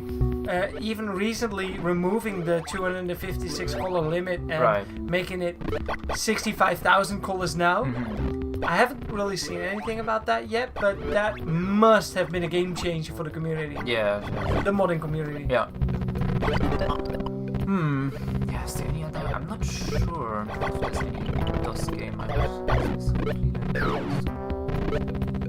I would like to master Duke Nukem That's Manhattan not Project. a DOS game though. And I would need like a big team, modelers and artists and whatnot. But Are you a 3D modeler? Or do you know a 3D modelist? Call NIKO. And of course I would need permission. Yes. Ask Gearbox. Yeah. Ow. Oh, I got Major Striker. Ooh. Yeah, that could be an interesting one. Wait, if you take a closer look at all the history in either the Apogee or the It's Ember in Heart, the Ember Heart games, yes. I'm not sure Somewhere if you were... I was involved too, yeah. You were involved too, but Primos and probably you and some others. I believe Rubo was involved as well. Rubo was involved, and what's his name? The guy from Australia. Tim, yes. Tim did quite a lot on that. We Tim, started reverse engineering the level format for Major Striker. Specifically the what types of enemies there are. And so it was now editable in like an editor that you guys came up with. For now it's just a viewer, but it could turn into an editor with a little bit of love, time and passion. Yeah. And finding use for it. Yeah. I missed one Acme sign, and I know that was at the terminal because I wasn't able to stay there too long because I wanted to jump down. Alright, this is the shortest level in the game. Should I just cheat this is it? a funny one, yeah. Or should I just do it? Do it save, do it one way and then do it the other way. Does it auto-save? It does. But then you must not go into the exit because... Or you load the autosave and save it into a different slot. Quick save. Yeah. So what you need to do if you want to do this level quickly... Oh, I failed. Wait, how do you do... Start and this one is reload. That's the... Ah! Noob. Oh, nay! Now you save. Ah, save. You can still load the autosave. Ooh, look at the thing sneaking up on me while I was looking at the controller. I'm bad at save gaming states.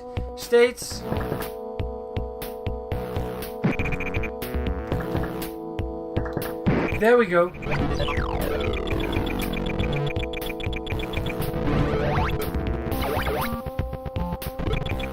No, I'm by the way fine with the fact I'm quickly going through this level. Haha!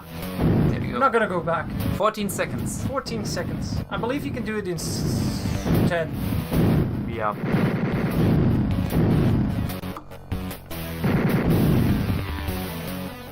This is like those airship levels from Super Mario Bros. 3. The previous one probably. Ah! Oh man, the pit of danger. Yeah. This level also, if without our edits, there at the left would just be emptiness. And you added like another piece of background. Yeah, exactly. Well, it's not background. And the background is even turned into parallax with multiple layers. In the original, it's just static. Mm-hmm. Oh, we don't have that yet. Alright, let's go down here, get the key. Ah, good explode.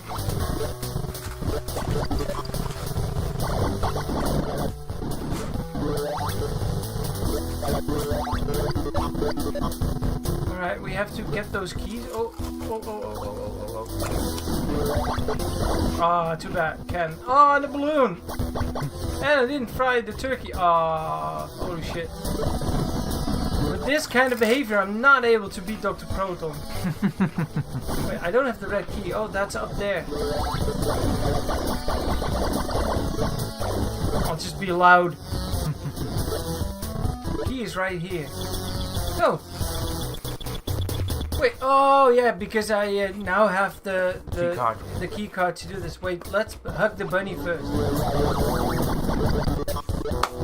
And wait for the AT-AT to land.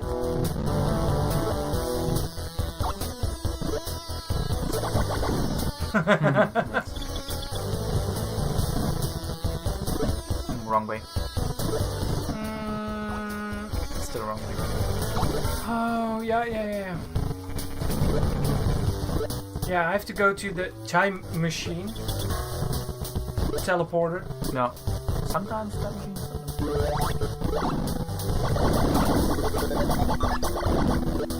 Camping? Not my balloon.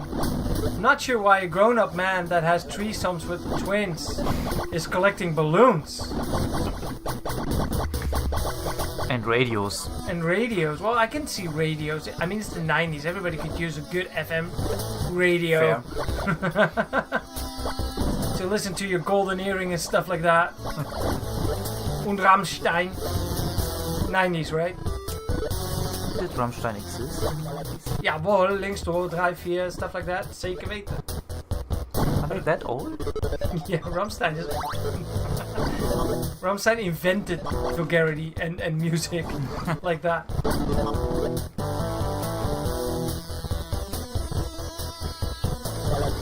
Ah!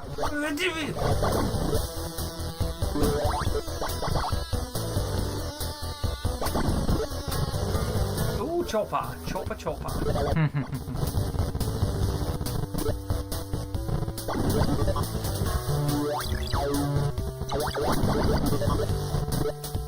Ooh. Ah, 1994. Okay, wow. See? Wouldn't have expected that. YouTube crashed for a second. Mm. That happens.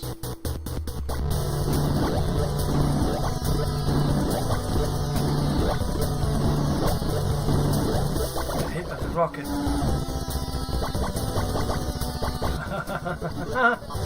Oh, there's another. Here we might see the spot where it flies. If you get it closer to the... No. Ah. Maybe it already was patched. Was there a day one patch for this? No, you shouldn't. And it should ask you... Oh, I love this, by the way. They left... one of the windows. Yeah, like the screens to be window instead. And kind of makes it look like something's moving on the screen. That's not in the original. Like It that. is. But it's It's not moving. Yeah, it's still moving because you still have this sort of Parallax one layer. Ooh, yeah. Look at the health. Is he gonna make it? Maybe you want to quick save. Yeah, I do want a quick save.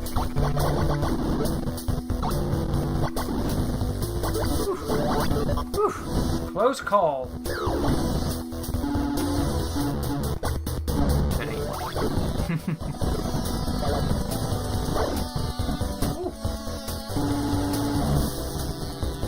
We got a balloon, but we don't care for balloons. We're grown. Oh, I jumped in. Good thing you quick saved. Yes. No, we like balloons. Oh, nay. Oh, you didn't I shoot didn't shoot the turkey. the turkey. I didn't shoot the turkey. Screw my chances. But cheers, Untrustable. Thank you. It's so funny that you can already jump into the beam when it's in its exploding animation. Speedrun tactics. Yeah, for sure. Atomic health. Atomic health. Oh wow, that's a very deluxe balloon from the Untrustable. Yes. Can you explain something in oh, there's a key there. In in Cosmos Cosmic Adventure and another game, help to jog my memory here. If you collect like the atomic health while you're on full health already, they give you like a points bonus. Yeah, and it's in 12,800. Why that number? Is it like a binary thing? Yeah, but for giving support, that doesn't really matter. I kind of have the idea it has some reason behind it, and it so happened to be, and they just stuck with it. Like, oh, it's a nice number. Could be, Fits. No. There's no killing that enemy anymore now. Never. Never. Ow. Don't wanna use the Handschuh. No. Oh, yeah, I should have. Oh. Now. Imagine that this is runnable in like 10 minutes-ish. Yeah. But you need to practice the route. Good evening, Sebastian. Cheers. Yeah, you really have Shake to it, practice baby. this is the easy one. Closer. Boom.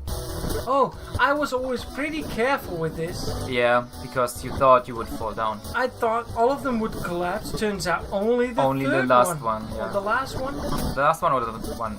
It's only one. Yeah, this this one. The one before the last. Yeah, only one. And you can actually only place one per level. Another limit I wasn't aware about, and I forgot about it again until you now mentioned it again. Right. Yeah. So there's only one breakable bridge per level. Yeah. Why is that limit? You know that? They just coded it this way. Like for the way Duke Nukem 1 is coded, you can really tell that Todd didn't have a lot of experience with it. There's a lot of copy paste. And really to a level that's kind of like you wouldn't normally do. And yeah, basically for the normal enemies, you have like one list per type of enemy, and these lists have a certain limit, how many there can be, but it's like something like 100 or 150, like a reasonable number. But then for certain things, they didn't make a list, they just have global variables for the state of the thing. And so there's just one instance of it. Well, I thought it was like a level limit, just like when same thing we found during Biomanus. Like one of our team members is working on such an immense level in episode 4, and we just checked it out for the first time yesterday together. Yeah. But it kinda hit a limit.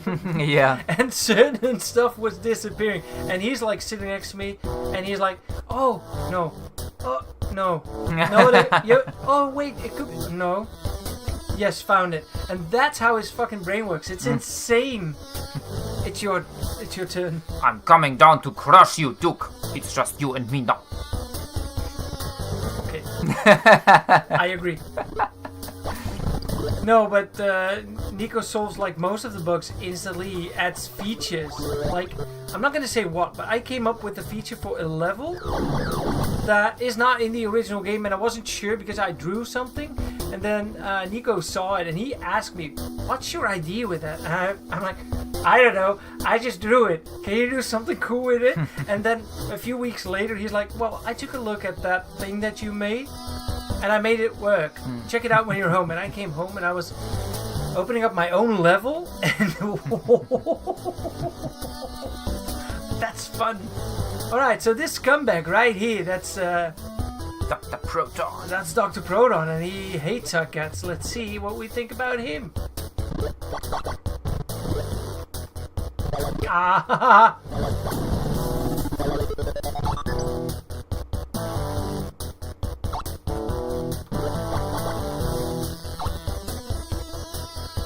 pretty easy boss. Ow.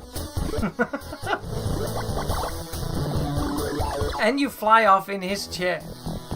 Yeah. Right? Oh no! In this one, he flies off to the moon. Yeah. And in the third episode, you fly off in his chair. Like, thanks for the ride, Proton Breath. Proton, you coward! You can run, but you can't hide. Once my forces are together, I will be back to rule Earth. Not if I can stop you first. That's the first shareware episode, though it's not shareware on the Evocate, though. That's true. Though sometimes they do release like Free games free games to download. like Yeah. for a month, Yeah. and you get to keep that game until you install the new one. Yeah. Yeah. So you get one free game a month. Though if they release a new one, the old one is gone. But unless you never update. So we finished the first episode in 1 hour and 5 minutes, not counting all of the jibber jabber, stuff like that, the retries. Oh, there weren't that many retries. I mean, I didn't die. No, you would never die. New best. That's a lie. Oh well, that might be true. I reset my score. Well, there's 10 slots. As long as there's 3 slots, it will put you in. But there are no online leaderboards, right? No. It's not that you can beat like anybody. You don't have profiles, achievements, stuff like that. No. No. No. But that's the charm about a console with cartridges, right? Yeah. And the plug and play kind of vibe that you get, like not install content, not well, only the updates, but it would technically just patch your cartridge. So. Yeah, exactly. And you can decide to not. And of course, you can put in your name. I could. Does it fit, NIKO? Good question. No. I don't remember. This is the all. limit. Ah, that's I'll the just. limit, yeah. I'll just put my name. Ah, but it said new high school. Oh, it just meant you made the list. You made a new Like entry, not yeah. the newest high school. Not the new best I thought it was first gonna place, but just a new placement. I think that top score right there is my score from the previous live stream, yeah. when the game just came out. Yeah. I did the game in 11:11 on this machine. Nice. I think my record is about 10 minutes something.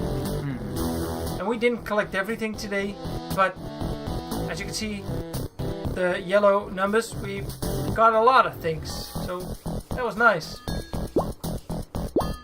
Alright, instead of playing the next episode, there's another game in here. It's called Duke Nukem 2. Yeah. Do you want to tell something about Duke Nukem 2? Like just in general? Yeah? Do you still have beer? Or I no? still have. Okay, good.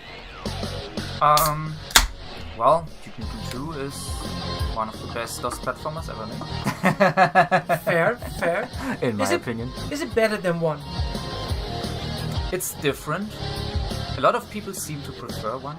I think because 1 is a bit simpler and easier to get into. And Duke 2 has a few specific things that you kind of need to know in order to enjoy it.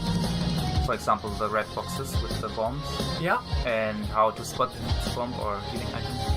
And yeah, so if you don't know these things, then it can kind of be very frustrating. Yeah, like the explosives will also like blow up the Ken scope, which didn't happen in the original. Exactly. But I found a glitch in this game. It's on this level. No, that's not true. Oh, these are the episodes. Yep. Wait, let's see what kind of save has it got. There you go. There you level go. 6, as if you had prepared it. I think I prepared it once for something. But we're just gonna play the full episode. you. Thanks for watching, Marty. Thanks for hanging out. Maybe do a stream together with Biomenace. Well, guess what? We already discussed it. When Biomenace Remastered comes out, We will do this again. I'll fly NIKO in again. Or maybe I go there. I don't know. We'll figure something out. How's your internet there? Not as good as Okay, yours, for sure. he'll come back here. And we'll do the stream together, like the same way we're doing it now. Though NIKO has a lot to say about Duke Nukem 1 and Remastered. Duke Nukem 1 and 2 Remastered. I also know a lot, but when it comes to Biomenace in a bit, then I'll know. I'll also have a lot to say. Yeah, because yeah. I wasn't involved on the development of this game. I was surprised at the time that I knew about it. It was done. And Biomenace, I've been like, I think it was 2 months old, and you kind of sucked me into it. Yeah. I had no choice. Alright, so what am I looking at?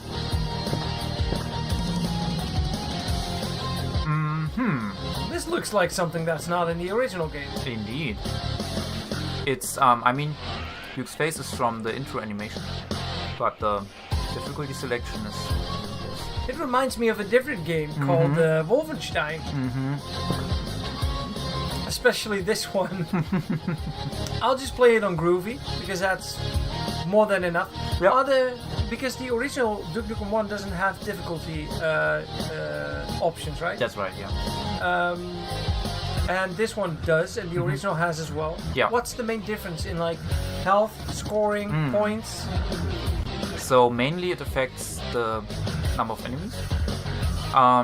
So you did rebalancing on this as well? No, it's completely original. Okay, yeah. Number of enemies, and you have fewer. You know, when you get hit, you're invulnerable for a brief moment of time. Like to protect yourself a little bit, where you're like flashing after taking damage. On the higher difficulty, this is shorter than on easy and normal. I didn't know that. Yeah, so that's another way they made it. So if you would have like just a spike pit, as you have in episode 1 of level 5 of Duke Nukem 1, you need more health to get through that. Yeah, and I'm not sure if you got spike pits like that in this game. But you might have stuff like that, but different. All right, I'll just play it on Groovy because we want to have fun. Not torment me. Groovy. For experienced ass kickers. All right, are we gonna do the voices? No, we're not. We're just gonna let it play out. Too many. I thought the city always was called Neola. Me too! It took me so long to realize that it's Neo LA. It's Neo LA, and I figured that out just recently. Listen to George. Back. That's George Bussard, right? No, that's Joe Siegler. Yeah, Joe Siegler. He is the first voice before what's he called? John St. John did it. Yeah, the book. Why I'm so great. I mean, they should have just called him Ego, and now he's on Oprah again. Though I love the artwork of really the cutscene. It's great. The artwork in Duke 2 is really, really good. And it's not EGA. It has a custom palette, but it's still just 16 colors.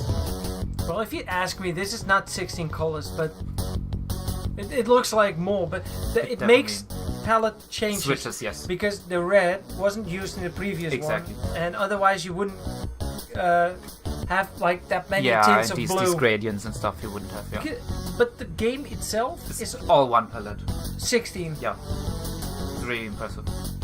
If you'd asked me as a kid, I thought this game would, if I had to think like back and haven't seen the game in a while, well, even now without looking at it, and you'd ask me, I'd say 256. Yeah, for sure. It looks way more. Too late, Fanehead. I beat Dr. Proton last year. Proton got away, or at least got beaten in the first game, and never made its return, right? That is true. Or did he make a return in... I think in this DLC for Duke Forever. Yeah. They bring it back there. I never played that though. I played DNF, but...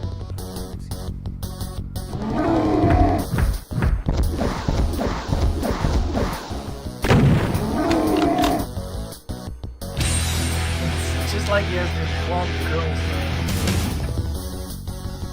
And the eyes hovering above the city. It's like he has to fight a demon this time.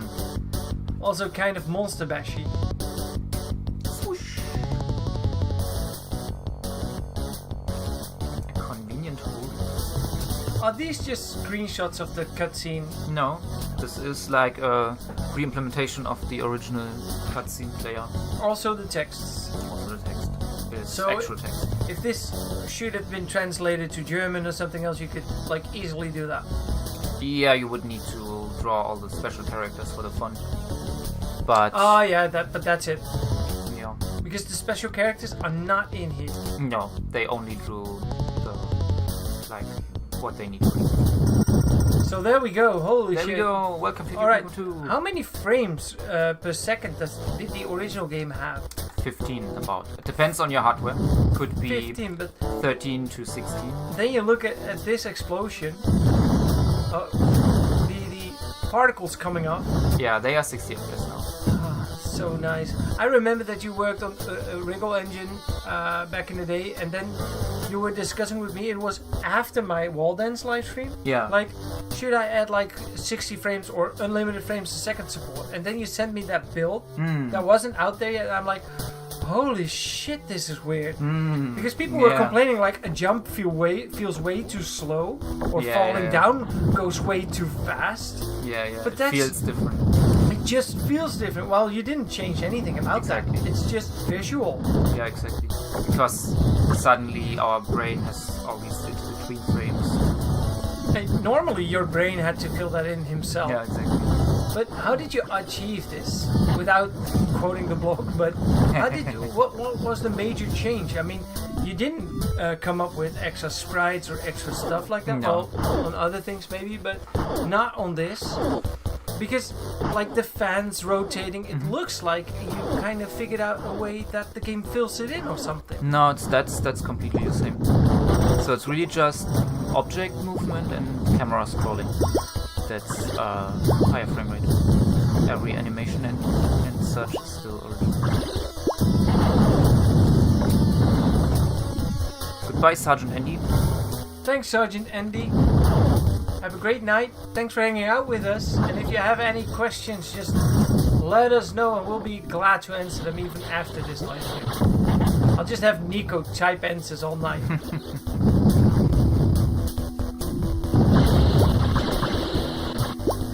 Ah, yeah, this is the bonus of the glass balls. Yeah. That's a really nice one. Holy shit, we had a discussion during the, before this came out. Oh, the quick fire stop, fast fire stop. Ah, yeah. It depleted. We had this discussion about which level it would be profitable because you get a bonus for either destroying them Yeah. or collecting them all. Yeah, so you get a 100,000 points bonus if you shoot all of them and do not collect a single one. But then each one only gives you like 100 points when you shoot it. And some 5,000. When you collect them. Yeah, when you collect them, then give me more points. And so depending on how many there are in a level, it can be And which more kind? profitable. Yeah, and which kind. It can be more profitable to collect all of them and skip the bonus, or try and shoot all of them and not collect a single one and then get the bonus. So that means you have to like calculate, like, am I gonna pick up more than 100,000 worth of those glass Yeah, exactly. spheres? Then maybe not destroy any of them, Yeah, or maybe just try not to destroy yeah, any of them. it can be pretty tough. Like, you kind these of are really just- need to. Yeah, look at this. These are just worth 500. Wait, let's destroy these. There's not a bonus for destroying those. There is. There is. To destroy all of them, which in some levels can also be challenging because you don't have so many weapons, and they only can be destroyed with a special weapon. Oh, fun fact! Now you're gonna see that the blue guy doesn't. Wait, no, Oh. you shouldn't have moved. Oh. I was gonna explain. It's fine. We'll figure out another moment where the same thing occurs. Yeah, This is what I liked about the original, though. The glass spheres that you got right here. yeah. You cannot get them, so that means you get them, and now you're back at almost the start of the level, which makes like the Dutch people who want high points like play parts of the game again and waste my time. And I'm totally fine with time wasting. I mean, video games are just a waste of time, right? Oh, yeah. Horrible. Alright, maybe we can do it with that guy? Yeah, so you have to get him to walk away from you while he's on screen. Well, you have to checkpoint. Oh, I have the checkpoint. I have the checkpoint. And it saves what I just did even after touching the checkpoint. Yeah, so everything stays in the level. Right, now it's actually... Right, so get him to walk away from you. Now, okay, now. So now, if you stay here and stop, he's not gonna come back. And that is because he's standing just off screen, pointing at you and shooting, but because he's off screen, his bullets disappear instantly. But he still is in the state. And now if you jump, then he comes. Oi! Because they stop shooting at you if you jump. Wow! But because he couldn't see me anymore, and that's why he walked back. Yeah. So he doesn't make a reappearance because he's busy shooting at me. Yeah, exactly. But we just never know. Exactly, because it's all off screen. Oh shit! You never explained me that. That's fun. Yep. There's lots of fun things like that. So I always have to admit that those enemies, they do feel like they're on a certain RNG. While it's not true, they always behave the same on the environment. What's going on around them? They will always act the same or respond the same. Have a little bit of RNG actually. Really? Yeah. For oh shit! Am I proving wrong tonight? It's randomized whether they will.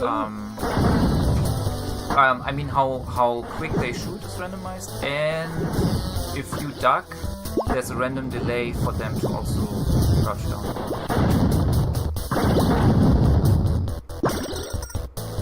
I just love it how they're just standing there typing like, yeah, we are gods, and if we see that Duke character, we'll shoot at him, but we also have to crunch. Yeah, we have to write our reports or whatever at this day doing. I mean, we have this sick ass deadline. Boss is gonna be angry if we don't.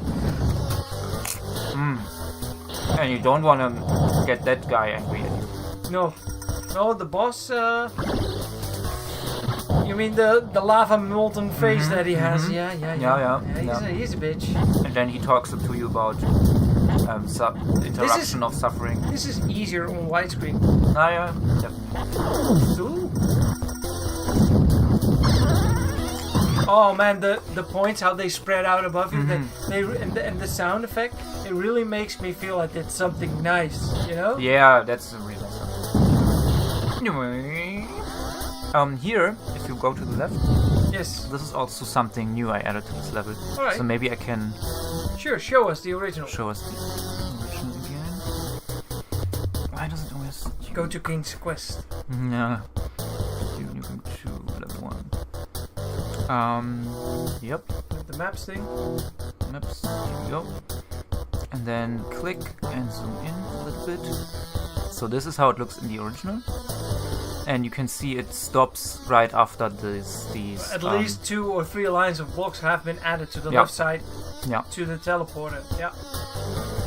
And then also another thing, this was really actually quite a lot of work.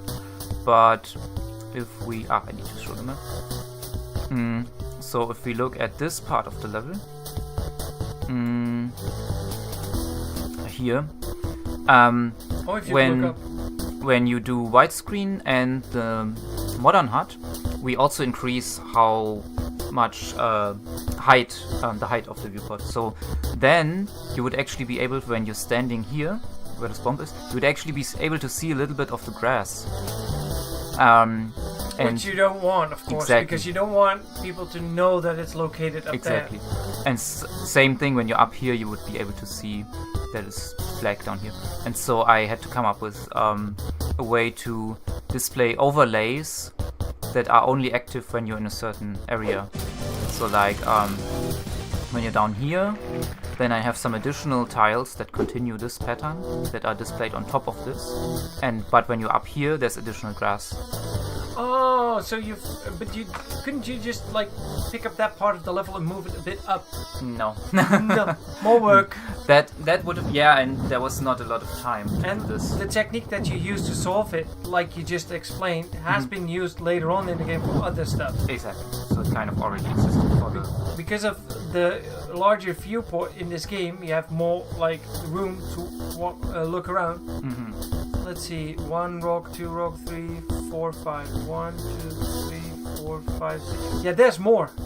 Yeah. Yeah, and especially if you press select, switch to the 100, and then yeah. Yeah. you see. Oh, why am I not playing in the modern time? Because then the health. And I'm on top of the health. yeah, you're on top of that. Oh, that's okay. It's okay. But the parallax backgrounds, they haven't changed, right? No, or hasn't not in been, this game. And this one is already a looping background, so it's It not is, yeah. extended, right? Exactly. It would be awesome. I think this background especially would be really nice Yeah, in this multiple one, layers. Yeah. But unfortunately, there wasn't. Well, weren't people experimenting with that during the development of Original Engine before it went to the FK? Not with multiple layers. I think Rubar asked me back then already to make multiple, but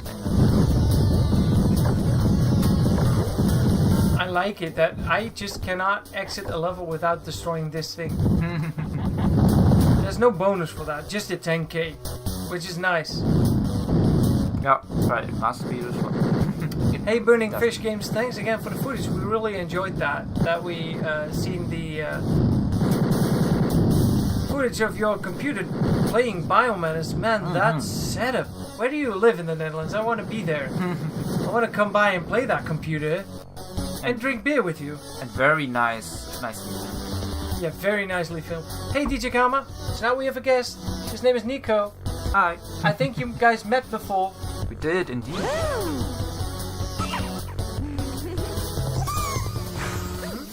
Alright, that was the first level. I like this level, and especially like this water effect. You cannot exit this level before you destroyed the satellites, right? Exactly. Oh, and you can get hit by the water drops, right? They don't hurt. Oh, wait, what hurt me then? Oh, the flames sometimes clip through the floor because of the obscure masking of certain tiles. Like somewhere you're halfway on like a level. Drunen near Den Bosch. Yeah, you told because you also cycle to work, right? Or am I mistaken now? Man, back in the day I was always worried because that would kill me. Yeah. As a kid, I had so much difficulty Same. to shake it off. Same. That this level was kind of a nemesis of me. For sure. I played it so much that I accidentally became familiar with it, but it was trial and error, and more error than trial, you know? Yeah. For sure. I still remember the very first time I played this game, and I got to this level, and then the spider touched me, and at first I thought I picked up some new kind of weapon, because it attaches to your front, right? And then I was confused, why can't I not shoot anymore?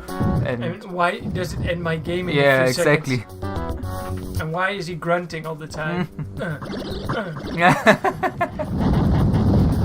Oh, and I love that explosion. Though the widescreen messes up more of my coke, though. Yeah.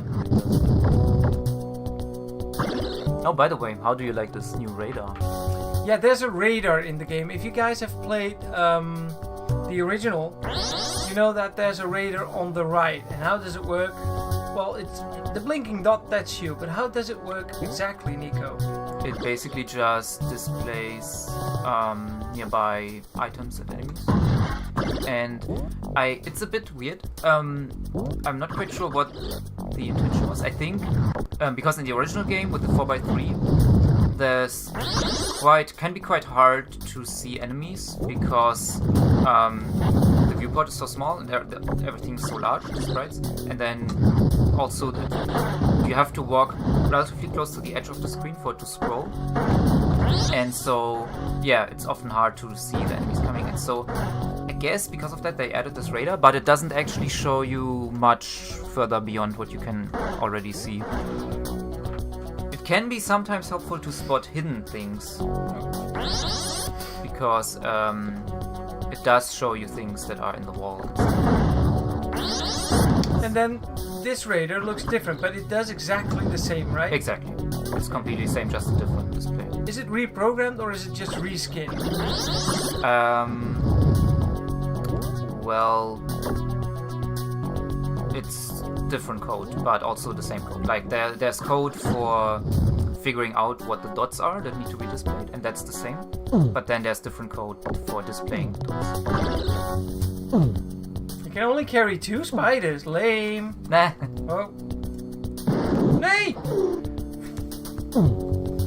I got them off my skin. Jackie. There's just so much spectacle in Duke 2, like everything explodes, there's so many particle effects. Yeah, it's like the Michael Bay yeah. the video game. Very bombastic, I love it.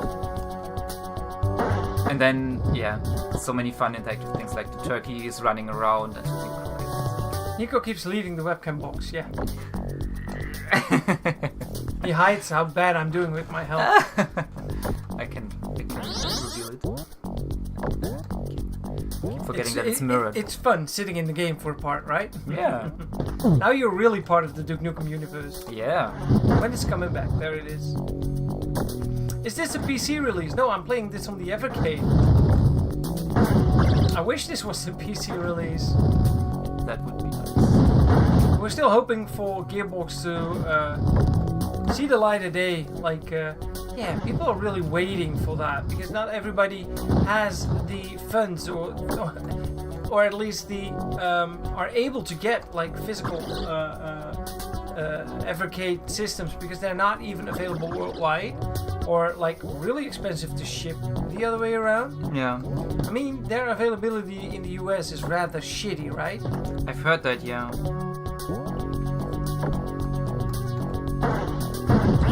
Hoppa, 6-pack. I never knew that if you destroy a 6-pack, you get like a lot of points instead of collecting it. Like these are worth 10,000 points. If you have more of those in a level more than 10, it might be profitable to collect them instead of destroy them.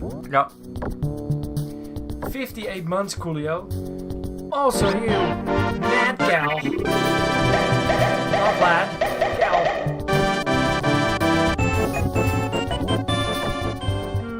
I had the same thoughts.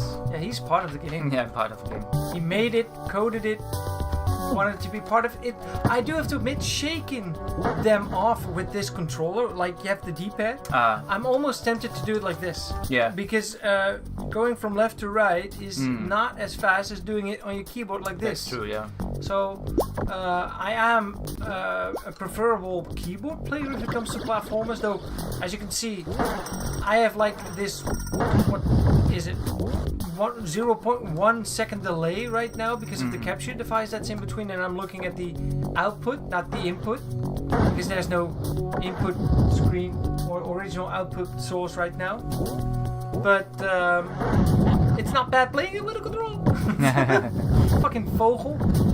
Yeah, I actually really like this controller for playing, especially like 2D platformer games. I mean, look what it looks like. It has a decent D-pad. It looks to be cheap plastic, but I don't think... It feels pretty good. It feels pretty good. And it's shiny and it doesn't even get dirty, though it's white. And I have dirty hands. Don't laugh.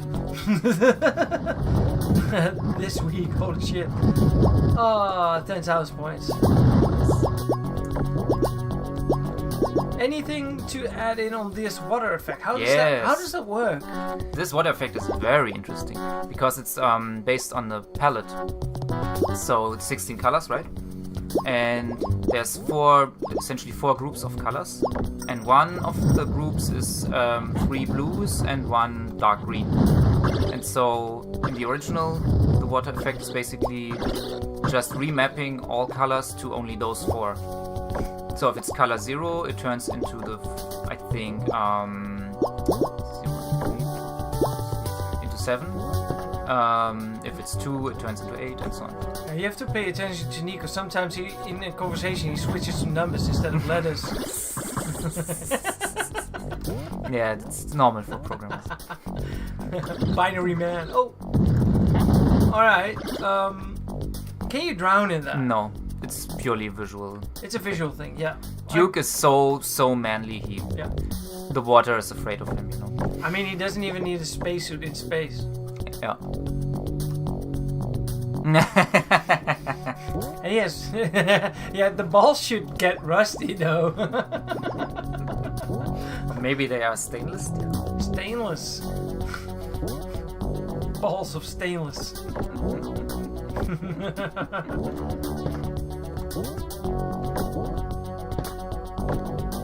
Have to go all the way around. Yep, I know. I hate that part. He has like the DeLorean set of balls, you know, made to last a lifetime, and a bit more heavy. But also really cool about this level is when, I mean, we're gonna see when you emerge to the surface. Yeah. Holy shit! Back in the day, even back in the day, without like widescreen Yeah. and smooth frame rate, going up there, climbing out of this ant cave or Yeah. spider cave.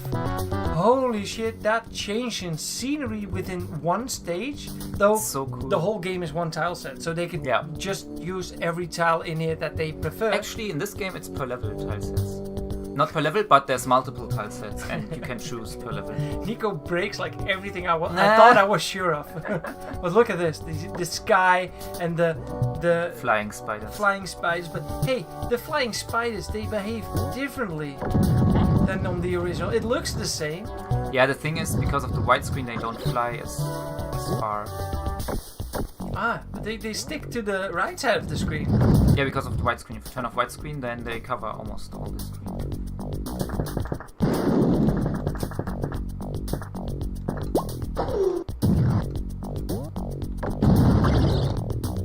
There they are.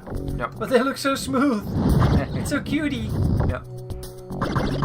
Yeah, I also really like this progression of the levels. Like the first level, you start in a prison, you teleport to the surface, and then you have the screen grassy rocks and nice clouds. Then you go into this cave with the smooth transition. Like the end of the first level is the grass cave, and then same as the beginning of this level. And then you play through this level, and you get to the surface, and you have now these apocalyptic storm clouds. And then the next level, the third level, also has those cloud background. It's a really nice how it all ties together. Absolutely. It's kind of like Duke is really making a journey through this world. And you cannot exit this level if you missed like one of those satellites. That's your objective, right? Exactly. And that's pretty cool because you have like this, it feels like an optional objective, but it's almost unmissable if you have like a standard route, because the route that I'm taking through this level is almost the same. I know I have to go to the bottom right, climb up, do my thing, climb further up, then go left. I know the way. And you'll just pass all of those satellites. So this is confusing because that one also looks like a satellite dish, but it's a different one. It's the receiver. It's the receiver, not the sender. Yeah. But back in the day, realizing that you had like goals to meet before you can exit the level. How do they prevent you from going to the next level? Is it just a message? Because they put that billboard or computer screen like how many you still need to destroy near the end. So you know it's how unrelated to the screen. unrelated, but if it does count down, right? It does say like there's 3 left, 2 left. Yeah. If I skip them, and what is going to prevent me from going to the next level? It simply counts. So when you reach the level exit trigger, then it says, okay, do I have any radar dishes? If there are more than 0, then I don't allow. That's it. Pretty easy. Yeah. Alright, I'm not gonna go climb all the way up there, alright? Or should I? Up to you. Took me years to figure out about that secret. Yeah, it's pretty hidden. The only way I learned about the secret is because How did it work again? Yeah, you have to stand further to the left. Yeah, here, and then shoot up while standing here. There you go, and then walk to the left, and now you can climb it. Yeah. Holy shit, this secret that went past me back in the day. You know how you could figure it out? Because it also has, like most RPG games, this demo that plays if you stay on the menu without any input. And in the demo, they show it off. Ah. Oh, it rains points. Yeah. On this level, actually, it was impossible to shoot all of them and not collect all of them. because there's was an unreachable platform, and I changed that so it's possible. But you could show the map, but it's barely visible, right? Because exactly. you cannot make up the space between it. Yeah, I can prepare showing the map. I'll just continue. Sure. Oh, I hate those things! Wait. Where's my mouse? I had this guy glitch, right? Ah. How did he glitch? No, he's not glitching right now, but I figured out the pattern because he looks so intimidating. Yeah. And like he's gonna kill me if I don't shoot him really quickly. Right. But if I hold down the button down. Ah, yeah, and you're in the right position, then he cannot. He's not gonna do me. He's not gonna do you. He's not gonna do me anything. He's not gonna touch me. Oh, don't jump. I jumped instead of shooting. Yeah, it's funny that touching him doesn't actually hurt you. It's just his projectile. Oh, I want to see proof of that. Oh, damn it. Oh, good.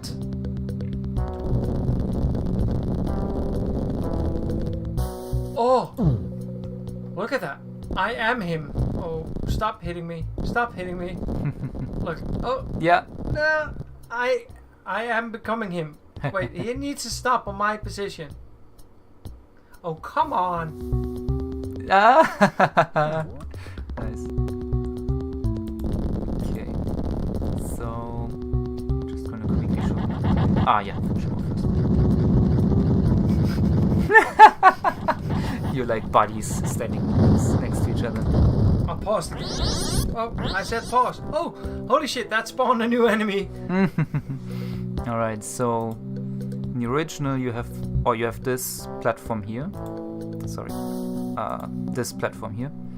And in the original, it's impossible to reach it because when you try to jump, you hit your head on the ceiling because they put, for some reason, invisible collision blocks at the ceiling. And then because you cannot get here, you cannot make these spawn. The block below the ceiling or outside of the plane? Like right below.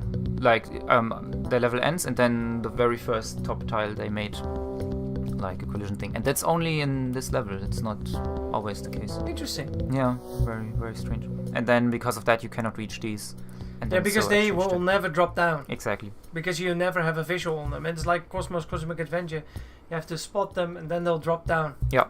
Like somebody releases them only when you're looking. Yep. Ah, yeah, that's okay. I keep forgetting stuff like that all the time. Quick save. But the mass destruction on this level. Remember when Battlefield? I'm not even sure which Battlefield. I think Battlefield 3. They announced like, oh, if you play like a mission or online, buildings can be destroyed and stuff like that. That was really immersive. NUKEM already did that because this level is really pretty much destructible. Like a lot of it. Yeah, it's very dynamic. It's not random. It's always the same. Yeah. But it's only special. And this actually also is different depending on difficulty. On the higher difficulties, there's more stuff that breaks and falls down.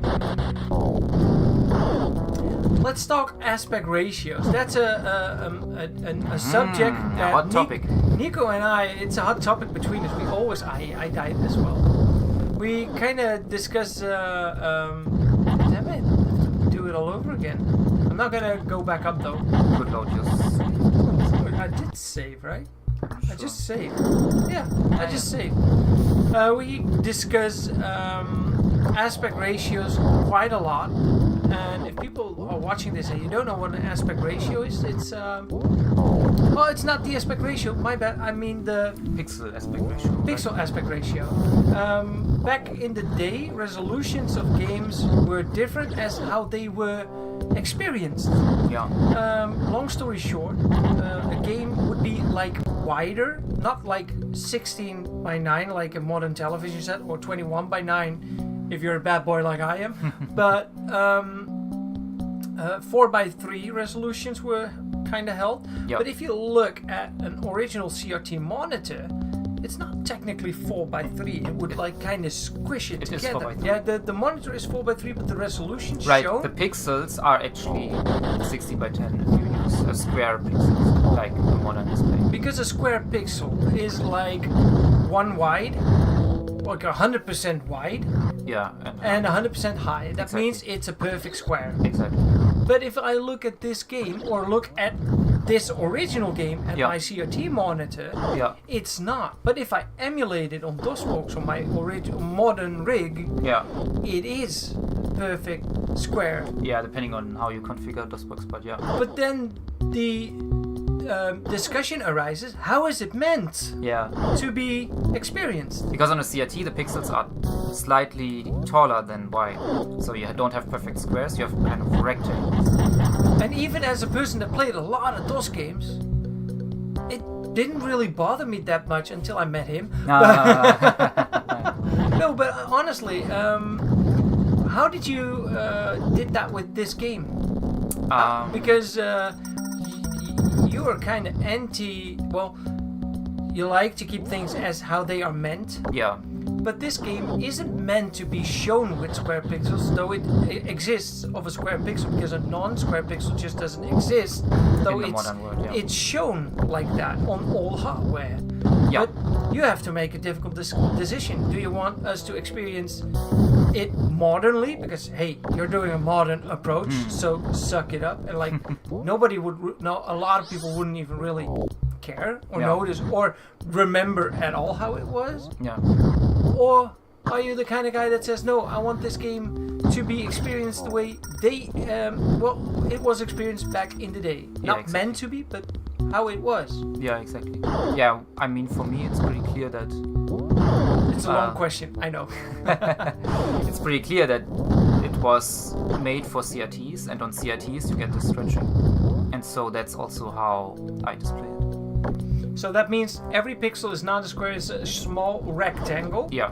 But every pixel still kind of looks square. Yeah. It looks squarish. Why is that? What's the proportion now? So it is exactly the 1 times 1.2. So that means if 10 pixels are like 10 pixels wide, it would look like it's 12 pixels high. Kinda, yeah. Something like that. Yeah. Sort of, yeah. And yeah, the way this is done is that the game is rendered into an off-screen buffer, and then this buffer is stretched vertically when displaying it. But if you look at those glass spheres, they look oval. Exactly. That's also the case on our original hardware. Yeah, but that's probably because they designed it circular, Yeah. and it would be squished together. Oh, look at that fucker up there. Oh yeah. Look at the yeah, fucker. That's nasty. I'm not. How am I gonna pass this? Never mind. Oh.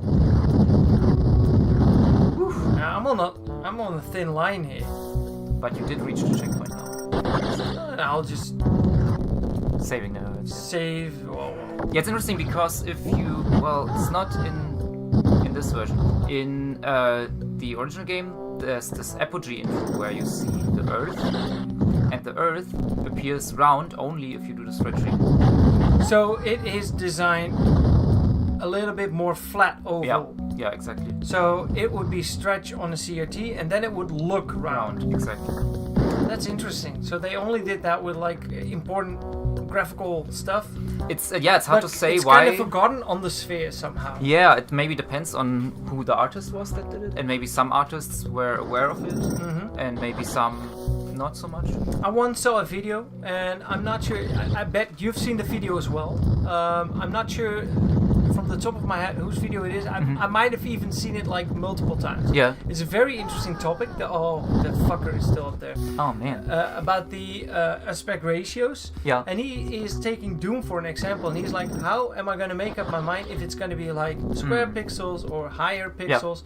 And the rule is, if you find an object that is known to be round or expected in your head or assumed, like, hey, the author or designer probably wanted this to be a circle, then that's the way how to play it. Yeah. And that's an interesting theory. It is. Because some games do like think about the rectangular squished together, and other games do not. No. Yeah, for example, in Doom, in general, the id Software games, Adrian Carmack, he did always take it into account. The designs. Yeah. Yeah. So in Doom, you want to stretch it to make it look like it. And in Duke 2, it's kind of inconsistent. You have like the Earth that really needs to be stretched to look correct, but then you have these other things where it's not really. And I wonder if it's maybe also just because 16 by 16 is relatively few pixel space, and so you kind of want to maybe you accept that it's a bit oval, but therefore you have a slightly bigger object. Well, if you look at like the barrel and the atomic sign on it, like the danger sign, that one looks circular. That's true, actually, yeah. So it's kind of inconsistent. It is, yeah. And the crates look higher than they are wide, but maybe the sprites are square. They are. And I'm not really that much of a pixel art designer, but I happen to be exposed to that profession lately a bit, though. As additional artwork, I'm helping out, like stuff I'd like to see, and then I have people correct it that are way better at doing art than I am, or helping me out with it. But the artwork that I create, sometimes I create something, and because Biomenace has this same rule, we also stretch it out, like by a factor 1.2 or 120%, depends on how you calculate it. And we do that because then it gives that authentic feel of playing it on a CRT, though you're playing it on a flat panel probably. But you can still play it on a CRT if you put that on your monitor, on your computer. You cannot play it on old hardware though, you cannot really play it on old MS-DOS machine. But if you play the Steam version just on a CRT screen and you put this widescreen mode off, then the game would just look fucking beautiful on a CRT. I have to admit, I haven't tried, but I know people that are gonna try, and it's gonna really feel authentic. You're gonna love it. Yeah. I'm looking forward to it. But sometimes it happens that I create something, draw something, and I've been like working on it for minutes, maybe longer. How do you get that one? This one. Oh, this one. Ah, that one. Then I'm working on it for like multiple minutes or maybe an hour. And then I import it into the game and I'm like, oh no, fuck. Now it's longer than I intended it to be. Now it looks out of proportion. And it can be something simple. But if it contains a circle, then my day is ruined. Yeah.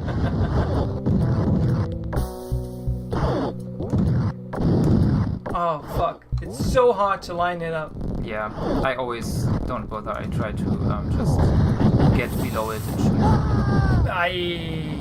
Oh, by the way, in Rigel Engine there was a bug for a long time that if you managed to shoot the snake that eats you, if you managed to shoot it at exactly the same moment that it eats you, then the player would disappear. And the game would still be running. It wouldn't like. And crashed. you'd be there, but the visuals. You would be there, but you couldn't control it. Also, it was you were kind of stuck, but the enemies were still walking around and everything was still going. Like you switch to demo mode, idle mode. Like enemies continue what you're doing, like guard for nothing. Yeah. I don't like that. Holy shit, those are always so hard to avoid.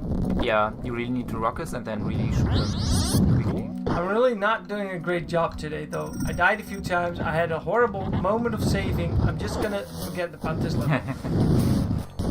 And it took me 10 minutes. And that's exclusive all of the failed attempts, right? It only counts... when you reload, then it resets back to the time you had when you saved. Another feature that's not in the original. That's saving true. in the middle of a level. Yeah, that's true. And yeah, quick saving, yeah. Oh, good. I'm not gonna translate what that means though, but I think you have an idea. This level is also pretty cool, like visual-wise. And here the smoother scrolling really helps with making the background and the foreground distinguishable. Yeah, because the colors are the same. Exactly. I mean, these girders here, these beams Yeah. in the hallway, they're the same as the background color. Exactly. Because only 16 colors. So the parallax helps. Oh, maatje toch. Alright. I think those crates should be like squared, you know, originally. And this is where you get exposed to the first awesome weapon in the game. Like real awesome weapon. It's the turkey cooker. But I'm lazy. Ooh, almost destroyed the sphere. By the way, many guides about the game incorrectly state that you need to destroy this blue crystal in order to get the bonus. For Really? destroying those crystals, but it's not the case. No, you have to deliver it. Yep. But like to get the bonus of shooting all the other glass balls. Well, Somehow. I have to admit, I've never read a guide on Duke Nukem 2. It was like I breed Duke Nukem 2, you know? Yeah. I'm collecting letters in the wrong order, but we're not doing that tonight, alright?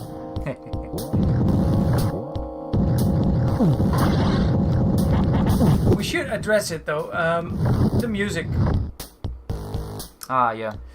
The original Duke Nukem 1 had no music, and then this version of the game does have music, so that has been added. Who composed that? That's Jimmy Paddock, very talented composer who also did the soundtrack for Secret Agent HD. And Crystal Caves as well? No, that's someone else.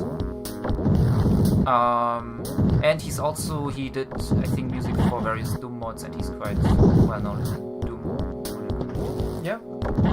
Yeah, and yeah, unfortunately we don't have the original Duke 2 music, which is a bit of a shame, but due to licensing reasons, it's possible. Oh, bye-bye health. But points. But points. Get rich. And so, yeah, instead we have like a few new music tracks and a lot of remixed tracks from 3D, like this one.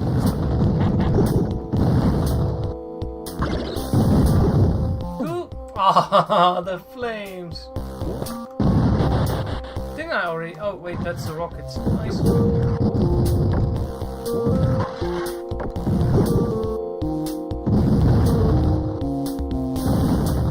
I'm walking away so my crate with the health doesn't blow up. Ah, yeah. Hoping it's not a dynamite. Because they come in red crates as well. And you can tell if you walk past it. If Duke walks behind it, then it's dynamite bomb. Oh, they are layered differently? Yes. Oh, you didn't know?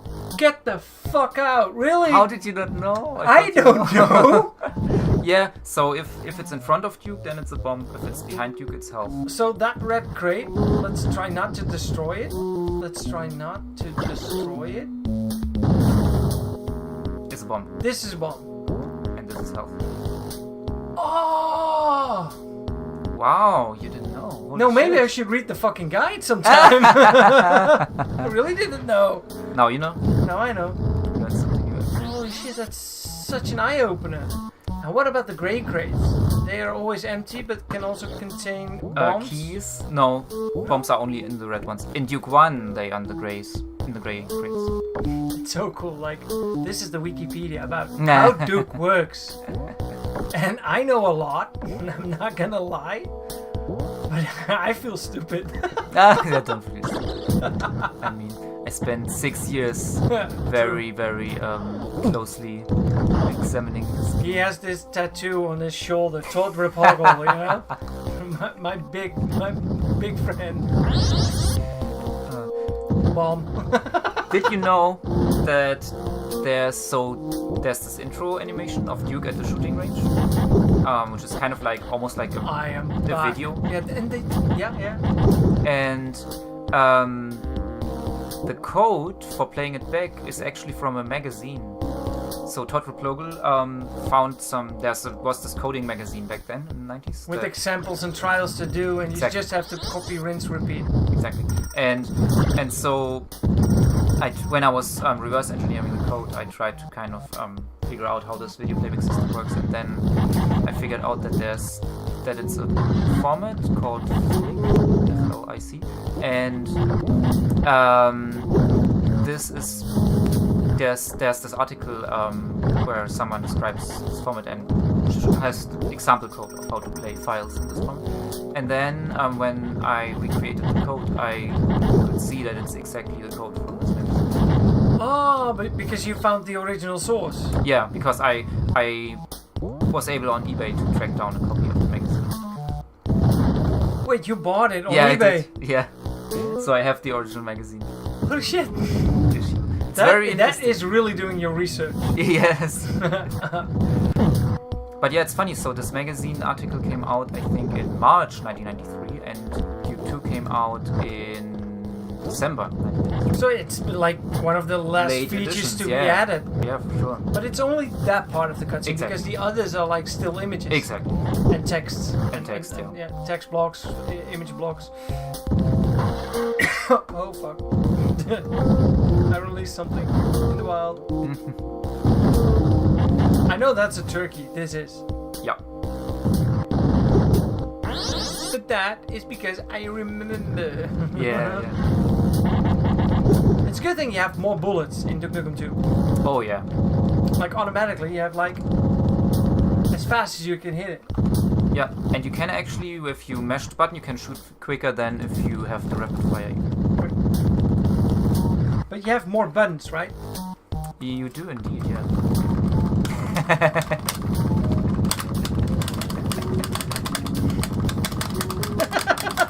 That's just my kind of humor. Trying to find the limit. This is how I break games. Right. Do you still have the build of Wriggle Engine where I figured out how to dance through the wall? Because I was looking just before the live stream when you were. I couldn't. I'm not sure if I still have it. Yeah, you can download it. We have all the. I want that. Do you remember which one it is? Yeah, we can figure this out. Yeah, you can look it up in the meantime. Yep. On a different tab. Nice. Good idea, Bart. Good idea. Because after this episode, I really want to show that off. Yeah, so you can see where it started. Should we also show off like an early version of Biomenace?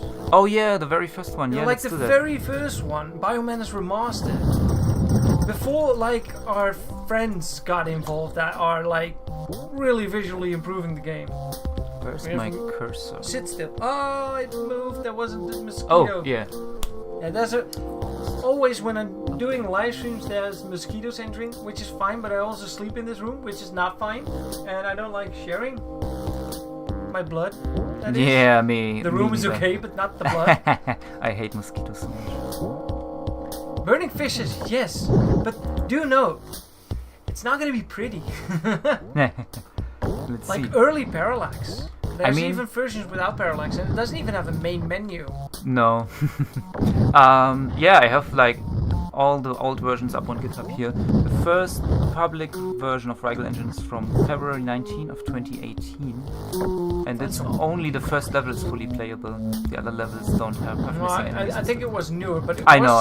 It was slightly before the 68 frames a second. And if you look Yes. at your blog where you wrote about fixing it, maybe you can figure No, out. I can find it here because I also have like the lists of bug fixes for every. In the meantime, I'll try to figure out how to get to the end of level 4 of Duke Nukem 2.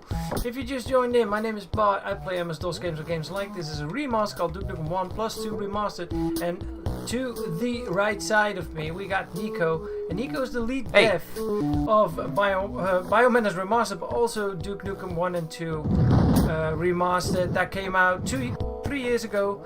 And if you have a question about this game or any other thing, just let us know. We're here to answer that. At least NIKO is. I'm just supporting tonight. Supporting at my own stream. Let's see. Hey Slaz! Here we go. Where's your shout out? Wait. Let me hit this. There it is. Yeah, it's not working. The shout out. It's the only one that's not working though. Where are we located, Jason, on YouTube? We are at the moment in the Netherlands. I am where I am living. I'm sitting in the house I'm born in. And Nico's from Germany. Indeed. And we do not speak the same language. That's why we stick to English. How convenient for you. Well, Bart speaks a little bit of German. Ik spreek überhaupt één woord Duits. Here, this was September 21, 2021. Okay, so it's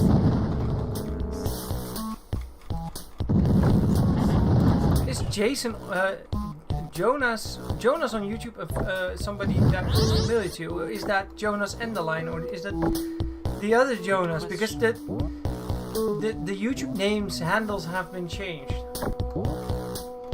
Hey, Robert Fell Show. Good evening. How are you? Looking for the keycard. I think it's located at the top right. I'll go there. I got eaten by the alien basket. Here, Bart. Look. Yeah. Fix the wall dance glitch. So we need this is the one before that. 0.8.1 is still bugged. Yes. Perfect. I want to play that. And should I download it, or do you still have Yes, please. To be sure. I might have it somewhere, but... Okay, it's downloaded. Ah, you did. Ah, no, the name. Yeah. Then the version is not in the name, so this is it. But this is the And one. you can extract it to... double click it. Extract. Oh, you still need to add like the files, right? For the NUKEM. Yes. Oh, can I not do it? Extract to. And then... regional... Let's call it wall dance and we'll know. Yeah. There we go. I copied the folder. Right.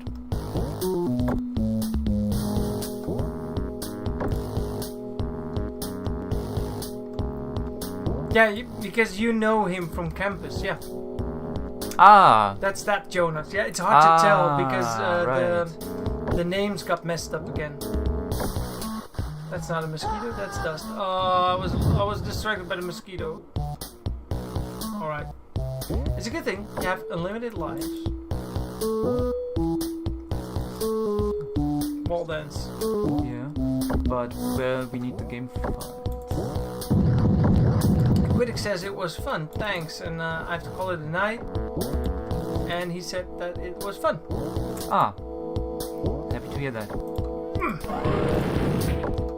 Really far away from the shout-out app, I am. Ah, yeah. You can instruct me too. Oh, you'll have to search. I know where they are. That's true.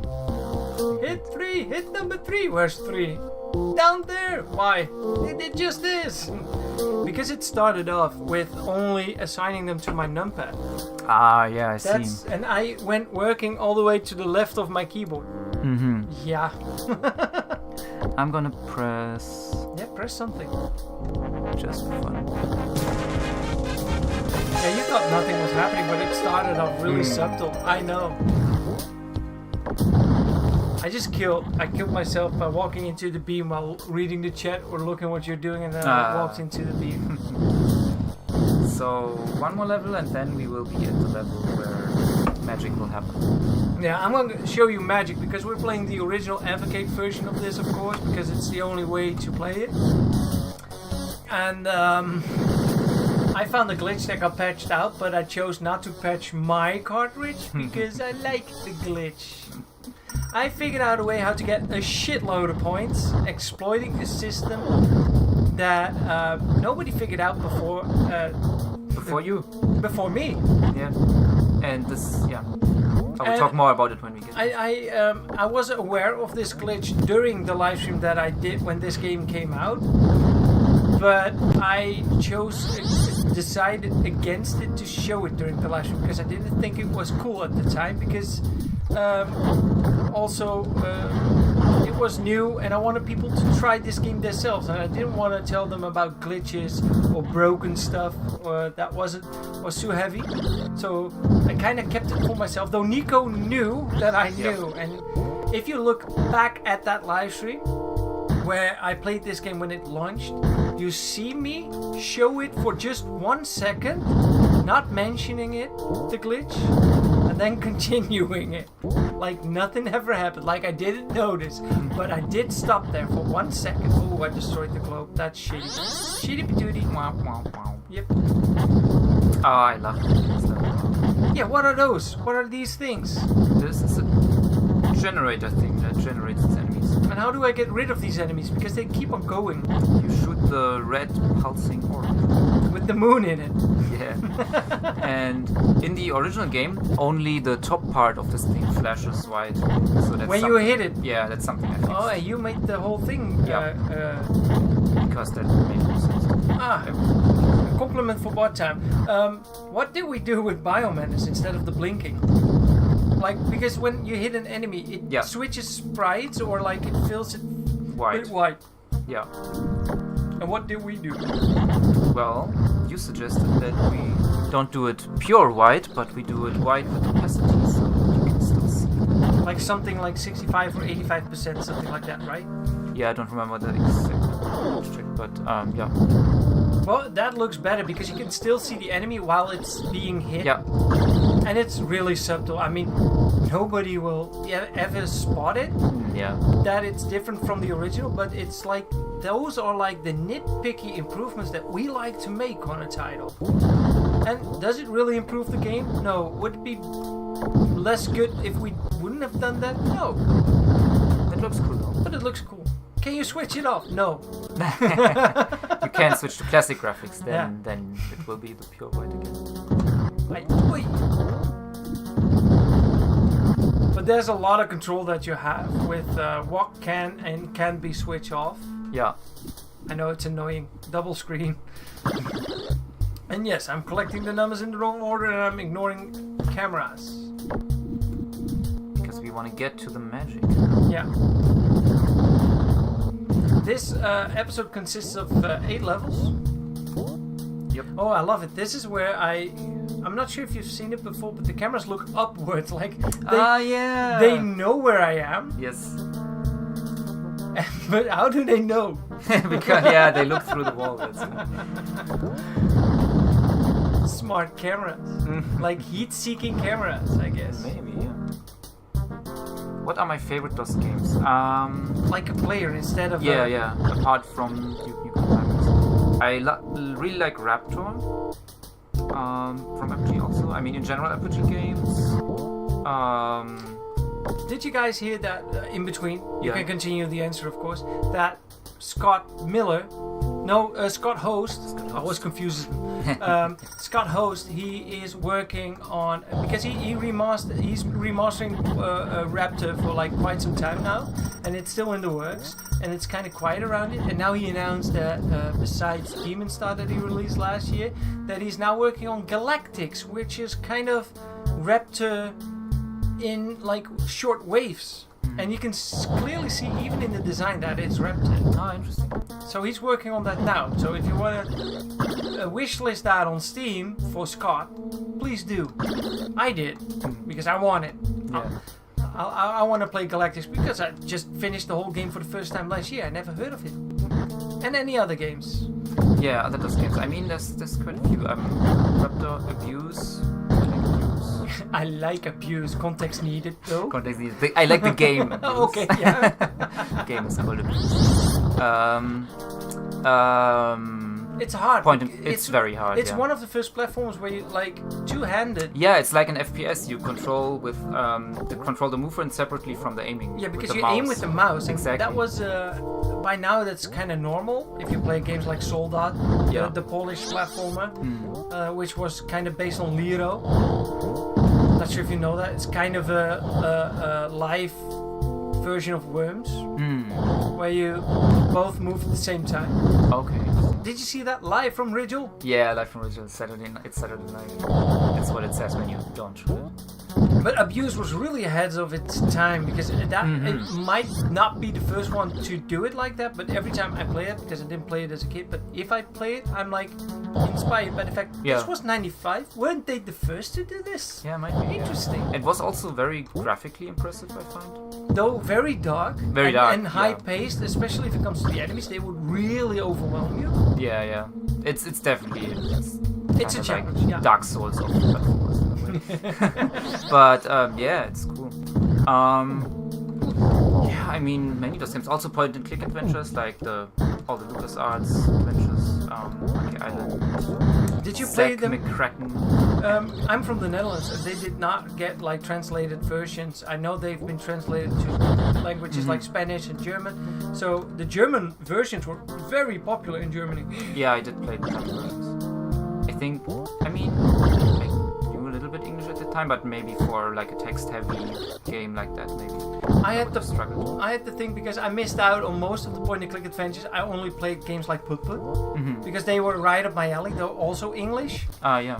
The early versions, later they got translated to not Dutch but Flemish, which is the same, and we can tell. We're not that dumb. But you would understand. Yeah, It's similar enough. we can easily understand though, because they kind of try to make it understandable for both. They also okay. have like a character that sounds Dutch, but it's still a Flemish guy. You know? Like one of the smaller fish from Freddy Fish, Lobas. But the point-and-click adventure from Day of the Tentacle, I played that for the very first time in 2002, maybe 2004. Never heard of it before, because that was just not doable for me. Up until I was in a later age to understand, like I could understand a lot of English, but like simple words. Later on, more advanced English, because you really need some advanced English to get the game. Not that the stuff is complex, but it's not easy if it's not your native to tie everything together, especially with UK English, but that's another thing. I played it when I was 14 and I really had some difficulty to get through it. That was like my first LucasArts adventure, and then I discovered more about them.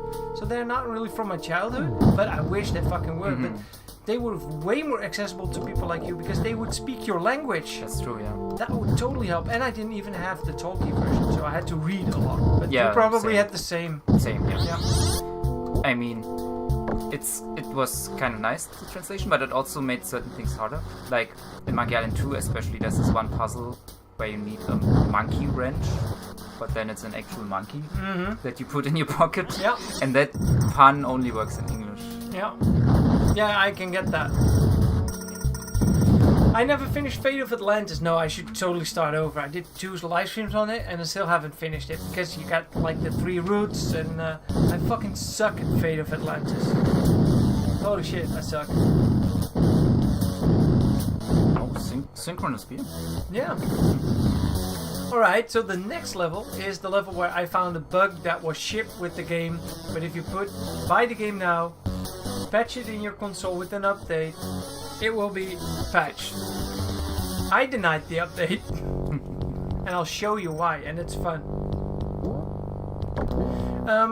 There's another thing that NIKO did on this level, which is really impressive, like thinking ahead. And I only noticed it the first time that I played it and found the secret. Because of the widescreen view that you have on this level, by the way, the graphics of this level are so good. Like the lava flowing really fast. I always had a weak spot, by the way, for lava in video games. Same with the Aladdin stages with lava. I'm in love with those levels. They are like also the Dark Souls of really platformers. tough, yeah.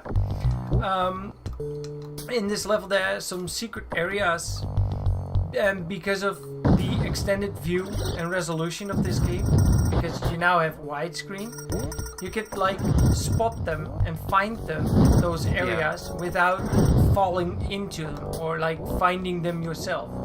So they are kind of spoiled. Well, how did you fix that, NIKO? Because that wouldn't be fun. Yeah, so maybe you want to go down to... Yeah, I'm on my way there. Okay, sorry. No, it's okay. I was literally doing that. So now if you look down... Yes, because there's something up with this lava pool. Exactly, you can jump into it. I'll save. Yes. You can jump into it and then there's a secret area below. And in the original game, if you were able to have a view like this, then you would be able to see it. But I made something where it puts an overlay on top of it that disappears as soon as you are inside the room. But as long as you're not inside the room, it's like on top, and so you don't see it. So let's jump down and see what happens. Yeah. Now it's visible. Now it's visible. And if we go back out, if you like fall right down, now, we should be able to still see the room a bit while looking up, right? And then it disappears. So you kind of blocked our vision of it. Yeah. I mean, that's intuitive. It's smart. Yeah. No, but it makes it more fun because you want to find those yourself. Ooh, almost fell in the lava. So we want to We want to make it widescreen, but still maintain the design ideas. All right, let's kill this guy. Or wait. He's sitting on my back. He's like, good boy, good boy. And it's making him nauseous.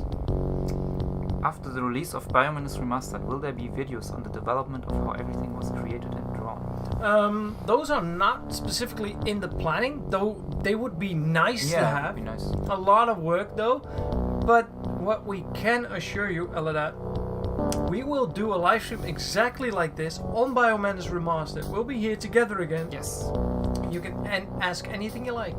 And maybe we can show some early drafts of levels or something. Yeah, we'll show a very bad version of the game after we're done with this. Yes. Well, very bad early version. Jonas, so will there be a PC release of Duke Nukem 1 Remastered? We don't know. It's not up to me. I can't make it happen. I would love to. You asked a few times. It would be nice. I nice. mean, the people know that people want it. Or, yeah. But, yeah, it's not up to me. And it would be nice, of course. I would love to do it. But, yeah, that's what it is. Alright, so the game shipped with a bug. And this is the bug that I found. So you have this girder or shield right there. Yeah, and it doesn't let you walk by. It doesn't let you walk through it. It just hurts. Like some stuff kills you. That one is pretty merciful. It doesn't kill you. So you have this unique power-up. I believe it's only in 2 or 3 levels of this game. Mm-hmm. I think 2. This is one of them, which is nice. So it's not in every episode, but it is in the shower episode. Yep. I love that. Why they did that, I have no clue.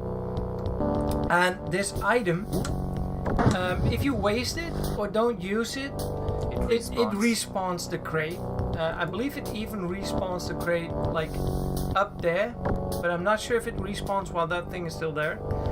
It wears off in about 30 seconds, something like that.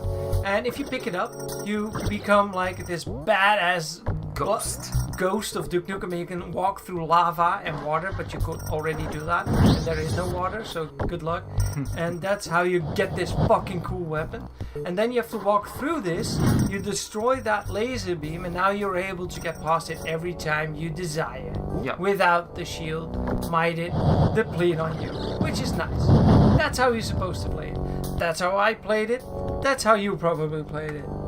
But if you look back at my live stream, you see me exploit the following just 1 second, like 3 years ago. And this is the bug that I found. So you pick it up,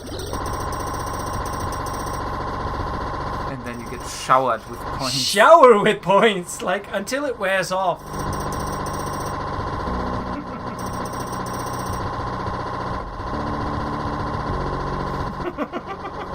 It's like watching lemmings explode. And this is unintentional. This has been patched out of the game, but not my cartridge. Bart has the famous worth millions. And then your online high score was removed. Well, if this game will come to the PC and any other console and it will feature leaderboards, then this will not happen. This version will never be available. And you get pushed out of it the right way. But look at the points. That's insane. Is this a feature? No, Harry Adam. Hey, it's the guys from the Dutch McDonald's, Harry Adam says. Yes. Hey, how you doing? How you doing, Harry Adam? We met up this weekend. We are hanging out and we're playing a game that he worked on. So why not? Win-win. Great idea from Smash Dash to do this. He came up with it this morning. And we were figuring out all week, what are we going to play together this Monday? You know? Yeah, decided this could be a thing. I don't have to reload. I'm not gonna exploit it again. This was cool. Now you're the king of the high school. Well, I also messed up quite some stuff, so. But still. I love this weapon, shooting through everything. Fuck ladders. I don't need a ladder. And he doesn't see me. They didn't know what hit them. Yep. And now we get introduced also, to... There's a nice little detail. Cameras don't track you as long as you have this. This power-up? Yeah. What do you mean the camera doesn't track you? Oh, They don't follow you. Is that in the original as well? Yep. So the cameras are blind to you. Yeah. In It's the, such a nice little detail. in the room that we just entered, we encountered an enemy that is really shitty. It's like that flying turret that opens up Yeah. and shoots you in the face. Man, that thing. You didn't collect the key, by the way, from the room. Thank you. But I'll take that. Yeah, this is the really cool thing, that you can just take it again and again because it always respawns. Forgot to reset.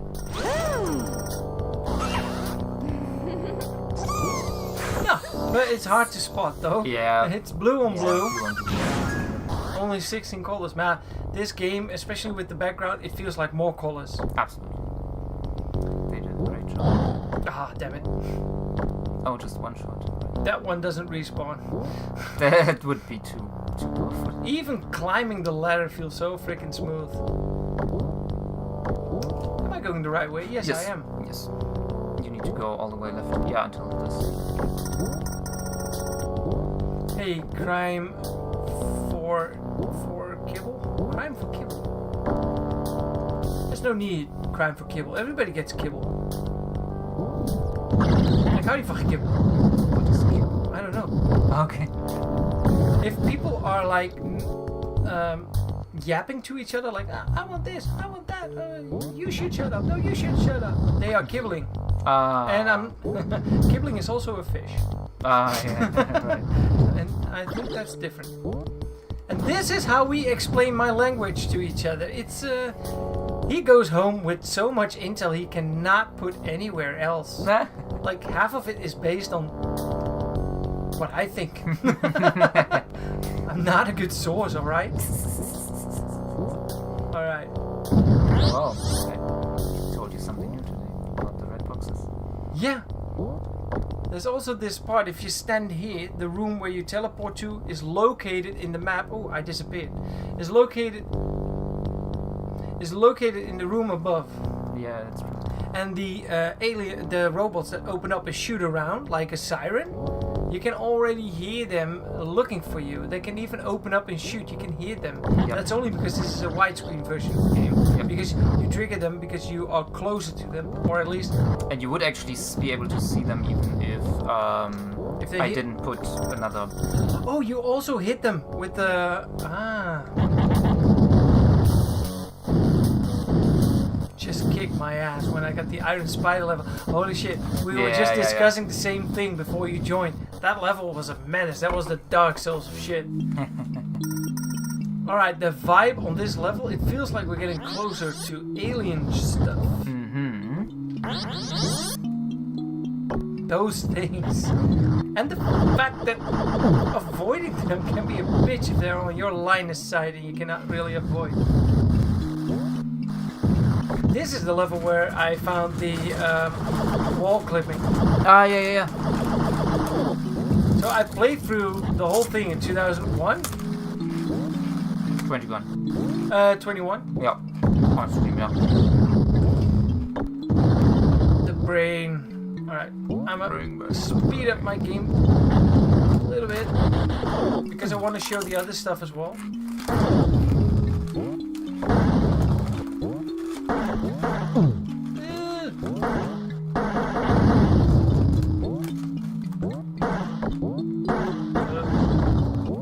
I always had difficulty navigating through this level though, because it's you can fall down pretty easily.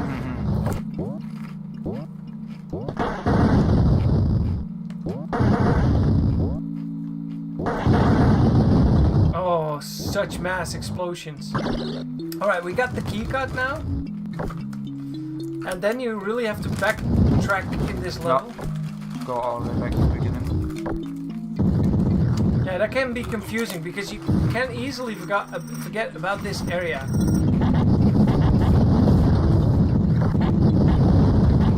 If you're checking out this live stream, this is NIKO and he worked on this game as a lead developer, and we are together working on, well, at least he's the solo developer and I'm helping out on Biomenace Remastered. And if you haven't seen that yet, we have a free demo. It's out on Steam, has been out for a month.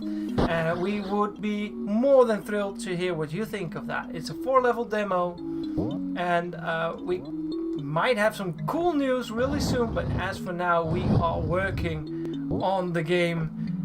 It's especially more and new content, balancing current stuff. It's gonna be nice because the adventure is gonna continue, and it's gonna continue really badass. It's gonna be epic. It's gonna be epic. We have some people on board with great ideas and implement stuff that you've never seen before on Biomenace. Could just flamethrower up. Yeah. But they are making my day a little bit worse. Alright, flamethrower time! Just go. Maybe we find another bug today. This is also really cool, this parallax. Yeah, and it's like in these diagonal cutout lines. Yeah, even in the original it didn't really have parallax, of course. Yeah, one layer. Just one layer. Yeah. But it's showing it on old and new mode. This is It's just like this in the original. This is the famous wall on which I clipped through. Yes. I'll repost that part of the live stream after this live stream on Discord. Yeah. I was amazed. I was sitting with my mouth open, making weird noises like, oh! What did I do? It was really fun. And stream was honestly, at that moment, you even during the live stream went back to the original game to see if it's in there as well. Ruba did that. Yeah. Ruba did it. Yeah. And then so it's not in the original, so it was a NIKO mistake. It was. And they barely happen, the NIKO mistakes. Nah, well. Yeah, but they get fixed so fucking quickly. Because even that, like the next day after the wall dance, you wrote a blog about it and patched it out. Yeah. And I'm like, let me have my moment of joy.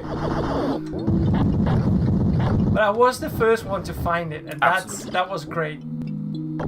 And yeah, I'm not famous, but I'm famous for really destructing your game. Yeah, if you want real good QA that actually finds the really nasty bugs, you need to hire Bart. Ow! Totally forgot that they explode. Ugh. Yes, let's go into the next level with 1 HP. Well, in this game you get full HP at the beginning. Which is nice. Yeah.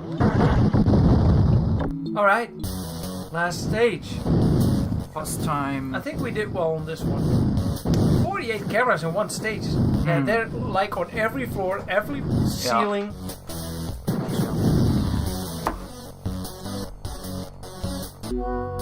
Alright, new music. I'll just regularly save my game, why not? And also quick save. Am I the only one that sees like a deer's face in this? Like a Bambi?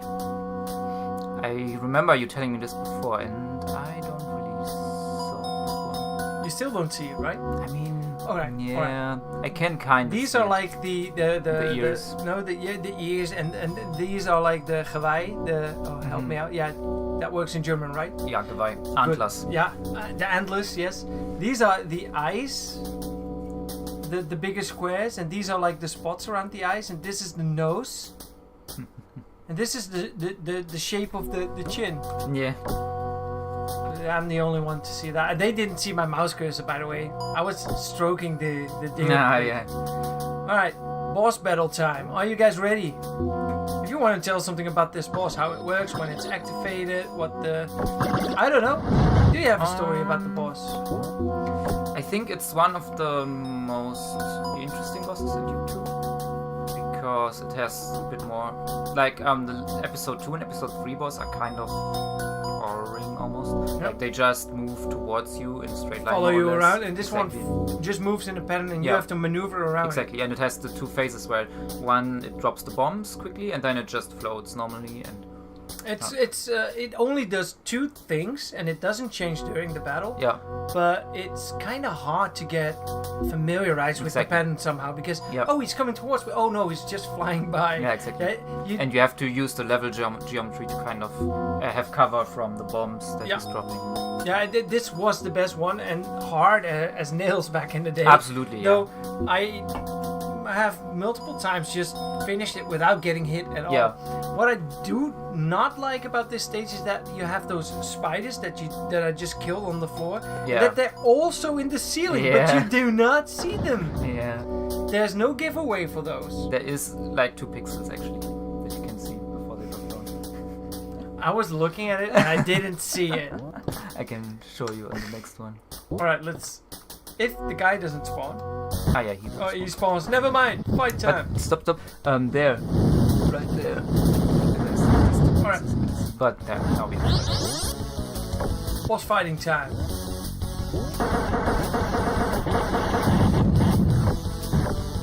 He has more health on hard mode, right? Yeah. And this is what you want to do. Yeah. That was like the hard pattern. Now he's just peeking. And he's gonna try to ram you and drop down on you. But if you stand on that thing, he's not gonna hit you or hurt you. Oh. And I guess flashing light warning. Yeah, there's... Which actually you can turn off the option. Oh. Like some people are really sensitive to that. Exactly, yeah. So I added it. There's no use doing that. He's faster than your bullets. Yep. He outruns the bullets. And it's also the hitbox for the explosives. That doesn't really help. Yeah. And he has quite some health though. Hitting him with the lasers, do the lasers deal more damage? Yeah, laser does more damage, and also the larger the laser goes through the enemies, so it continues, whereas this shot it disappears after hitting once, and the laser can do damage multiple times. I love how German people say laser. Why? Laser? It reminds me of that Austin Powers scene with Frau. Ah. Fire the laser! Laser. Better. Well, that was very, very American. Do I have to jump like this? No, I don't have to. Because now he comes in wobbly, right? Yeah. Then I do need to jump. Like half of it, or nothing is missing. You don't need to jump. So the whole jumping thing is just for me. Yeah. Oh, this was dumb. But look, I'm a kill him.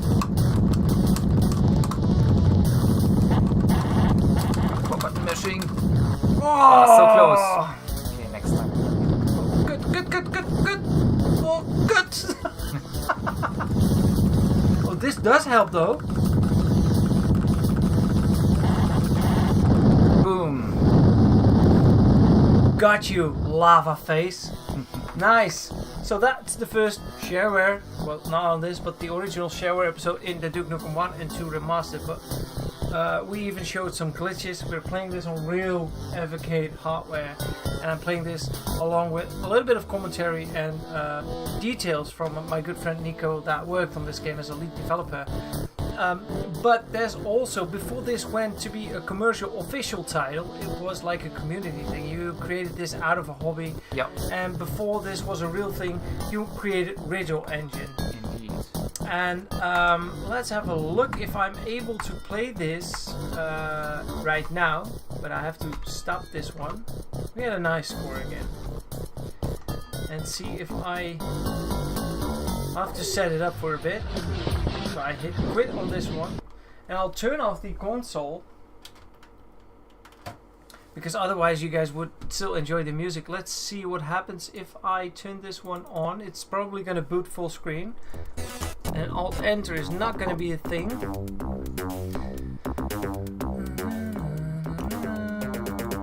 Windowed. Can I... That's the thing, you can still resize the window to anything you like. So I'll put it right here for now. Add the window to the live stream. Give me a second. This is why I have so many unnamed sources in my live stream, because I'm always in a rush, you know. Well, I'll do it on the fly, I'll do it on the night, you know. Almost there, there we go. I'll scale it up. So this is the version of Visual Engine that became Duke Nukem 1 and 2 remastered. I still have to... And it's an older already... version. It's an old... Yeah, already. This is a really old version. Which still has the glitch that part. I don't need that. It's not attached. So during a live stream, and I'll tag the moment. Wow, you're floating. Look, in the live stream you're floating because I'm covering off the rest of your body. Ah, yeah. Oh, and this is before the 60th birthday. This so was it's still original. Yeah, this is like more like the original game. Even the HUD wasn't extended yet. Exactly, yeah. I believe Hugo worked on that, right? He did, yeah. Yeah, he's insane what he did for like projects that you worked on. Yeah. Holy shit, we should invite him at the release of Biomadness as well. I would love to have him over. I think he has further journey then. That's true. So, as you can see, this is like an old version of the game, though it has widescreen, but the thing is, you can even make it as wide as you want it to be. Yes. Like, that means you can play it like this. Enemies at the other side of the map fire at you because this game is pretty responsive, and it causes like pretty much hilarious moments if you play it like this, but don't do that. Just don't do that. As you can see, you can also see that the turrets all the way at the other side of the level are active. Yeah. Which they are not supposed to be, of course. Because, did you see that? It had to scroll. It had to scroll back to the player. Here we go. Alright, something like this. It's not widescreen, it's almost widescreen. But during the live stream, I figured something really cool out, and I'll show it on the wall to the left of this level. I hope it's still gonna work though. It should. It should still work. But I hope I still can do it. Because I have to do it now. Alright, here we go. Hot Siggy Day! You can clip through walls. No, I've never done it on this level though. No, you're inside.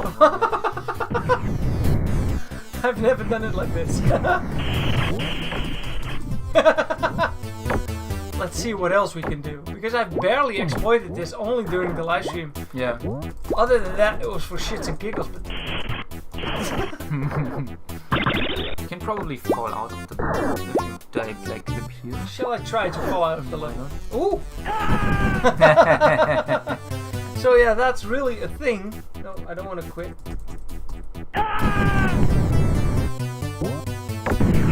But the moment I found out was where this barrier was, which required a key card. I'm like, wait, I was standing in the wall for a second, I think. Yeah. And the first time I tried to replicate the wall, then you saw me going through really slowly because I thought it was going to be left down, left right. But you really have to slam all of the cursor keys, like especially the lower three. Yeah, it's a specific combination of left, down, and right.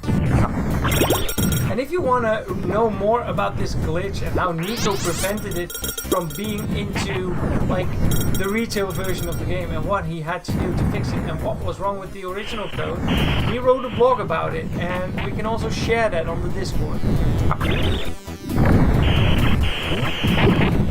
But I do have to admit, I just played this game with 60 frames a second. And now it's kind of and now right? I'm playing it on 15 right now, 16, 15, something like that. Yeah. I do have to admit, I don't mind, as in I just got spoiled by playing it on 60 frames a second, but right now when I started it I was like, oh holy shit, and now 2 minutes later I'm already accustomed to You it. could skip the force field if you go back up, And dance. and then dance to the wall. Suck it, force field. Suck it. I don't need force fields. Haha. Sucker.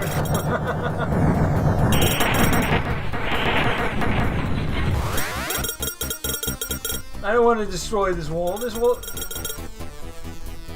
I'm not sure if you can. No, it does. It should work. But I have difficulties doing it the other way. I'm better at doing it to the left. Hang on. I think you have to duck down and then turn around and then stand up, turn around, duck down, turn around, stand up, turn around, duck. He's making it better. It's not wall dancing anymore, though. Yeah, but that's the sequence of moves. The whole reason this glitch happened in the first place is because 2 has a really weird thing where the position of the player sprite actually moves to the left by 1 when you turn around and then back. It's kind of weird. It's not like the object stays in the same position and just the sprite changes, but it's also actually moving the position, which is... Alright, I want to try one more thing in this. So I should not be able to finish this level without destroying the radar. The radar. Yeah. You're not gonna be able to wall dance to the exit. But I'm gonna try. Sure, if you want. But I can tell you, like, high confidence. High confidence? Yes. That sounds to me, the way you stated that I have a chance. No. Oh, it's just a nice way of saying good luck. Yeah. Good luck wasting your time. I've never been here so fast, though. Good night, Jonas. Jonas, thanks for hanging out. Have a great night, and welcome back, Dr. Ohud.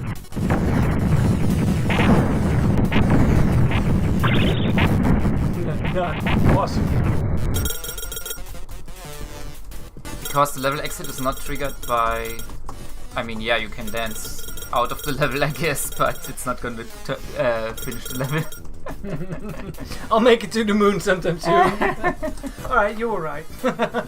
Yeah, because it's unlike Environmentist. Environmentist is triggered by going out of the level, but in NUKEM it's a specific trigger. I'm just tilting the camera. I thought I was going up as well. Yeah. You want to show the old Biomanus? That's what I wanted to show, yes. So we're currently working on Biomanus Remastered. Especially he's doing the code, he's solo developing it. He's got some hands helping him out, me being one of them, and that's nice. It's really nice to be involved in that because we are gonna blow your guys' socks off. Especially how smooth it's gonna be, how nice it's gonna be, how nice it's gonna look. New colors, new features, new balancing. It's gonna be way more playable than the original, which was already pretty playable if it comes to the shower episode. But we kind of came from far, and we want to show an early build that we showed to the people at Apogee. Because I still have that.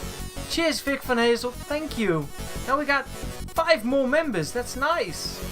All your days are belong to us. Please tell us what other projects Nico worked on. Well, gaming-wise, none, right? Not really. I mean, some small games that I made in college and Of course, high school. you have to practice somewhere. Yeah.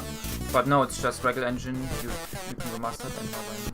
Alright, I'm stopping the early version of Wriggle where you could dance through walls. So will show you guys a little bit of Snake Engine. That was the original title. Yep. Instead of Wriggle, it was called Snake Engine. Because Snake Logan. Yeah, because of Snake Logan. Visual Engine. It's still in the folder of Visual Engine though. Snake Trailer, Snake Intro. I could also bore you with my After Effects files for the intro though. Let's see, Snake Engine, and I got all kinds of old versions. Yeah. What about we play? I think this is the first version that we were planning on releasing. Okay, because yeah. I did recordings of this one. Right. Because I recorded a full playthrough on episode 1, and I never had to publish it. Because then we decided not to do it because... And to do an official remaster instead. Yeah, because we got permission from a friend, and Jim. Good night, Willie. Good night, Willie Five, and thanks for hanging out. Alright, you cannot see this yet. Give me a second to implement the window. Whatever. It always goes like this. No, that's my folder. Nou, heb je ook weer de inhoud van mijn computer gezien? Nou, they've seen my contents of the machine. Oh well. Alright, the resolution is a bit weird. It plays ultra wide right now because of the fact that the game sees that my setup is 21:9 and therefore the window gets confused. You fix that. You're very quiet right now. You're like, No, yeah, that's true. how did that happen? No, I'm all good. I'll put it right there for a bit. Wait. So No, that's fixed. let's tell a bit more about this version. Wait, I can rescale the window. And I'm doing that because that's gonna help me out so I can still read the chat. We can still read the chat. Yep. So it fits here. Scale this back up. Tell me a little bit more about this version of the game. So this is an early prototype of basically, it's more or less almost just a straight port of... Spoiler. It still has the demo, yeah. A straight port of the decompiled code of the original game, but for modern Windows, and combined with Raggle engine. And this one still makes use of the original game files. assets. Exactly, loads of everything from the original files, just like the original Dosgamert. But then it has the ability to exchange the sprite graphics and tile graphics, and so there's some changes already for the skin tone of Snake and stuff like that. And if you think like this is the final result of the game, this is not very representative. This is just an early version. I think, very early. It's from September last year. So it's well, already... you can see in your download folder. Yeah, I think it's from September. It said something like that. September. Ah, yeah. You compiled it the 16th of September last year. Alright. Let's show what it is. That's not gonna work. Yeah. They're not in yet. And the difficulty levels were also called normal, hard, impossible, because your opinion was like hard mode should be called impossible. Yeah. We will really struggle. Maybe you remove the Evercade logo. Oh, Dr. Oherd keeps asking about Wolfenstein 3D on Evercade. Well, that's again not up to me. Like, I can't just release a game on anything. Wolfenstein is owned by id Software, right? And Bethesda, yeah. If they wanna port it to Evercade, then sure, call us and we'll think about it. But let's play it on easy or normal. Here we go. This is just stripped from the game. Nothing has been changed. Well, at least almost nothing. Yeah, just a few graphics. Yeah, the color palette. Yeah. Because we started using a different color palette pretty easy early on. Alright, skip the cutscene and look. And we were all... Well, Apogee, we pitched this version to Apogee, I believe. Yeah. And they were already kind of impressed what it looked like before we got like really professional artists on board. Yeah, because this is just me messing around with the colors of the... And I made these parallax layers just out of the original tiles, but it's all kind of unfinished and rough. Because I'm really not an artist. No, and it does kind of fit the vibe though of the whole city. Yeah. And it would have worked, but now that I've seen what we have by now, it's and so much better. Looking back at this, holy shit, it's such a difference. And so this version still has limited lives, and it's very much more like the original game. Yeah, pretty much unchanged. And to be fair, way easier and more playable than the original version of the game, because yes, you do have widescreen, and yeah, that's true. There's all kinds of quality of life improvements already that we have implemented right now as well, like also the smooth frame rate. Yeah. Damn it. And the messages at the top instead of interrupting gameplay. Yeah. But let's spoil a little bit without saying anything, but in the 4th episode of Biomenace that our team is working on, there's going to be quite some features. Some of them you've seen in other games before, but not in Biomenace. Not on a DOS platformer for sure. And NIKO implemented those because he loves to make something fun, you know? And it's like some of it is pretty simple, other stuff is like pretty highly advanced, and it's really, really adding up to making it a very cool episode. It's not done yet. We're not even, well, we do have like a story where it's going. Yeah. And it's definitely gonna have some winks or Easter eggs towards other games from back in the day. And if you recognize one, every time you fucking recognize one, you're like, holy shit, they did that? At least, we are, honestly, our team sometimes implements like Easter eggs without us knowing it. Like, we see it when it's done, Yeah. because they are kind of working on their own, which is totally fine, because we love to be surprised as well, instead of constantly testing a level over and over and over, and therefore not being able to give a good Q&A, because you know the level inside out, but to a stranger it might be impossible to finish. That's not the case. No, our level designers really wait until it's almost done, then we give some feedback. They change quite a lot even then, and then we also be exposed to, like, well, maybe a new hostage, maybe somebody that you've met before, you know, stuff like that, and or like the conversation between them.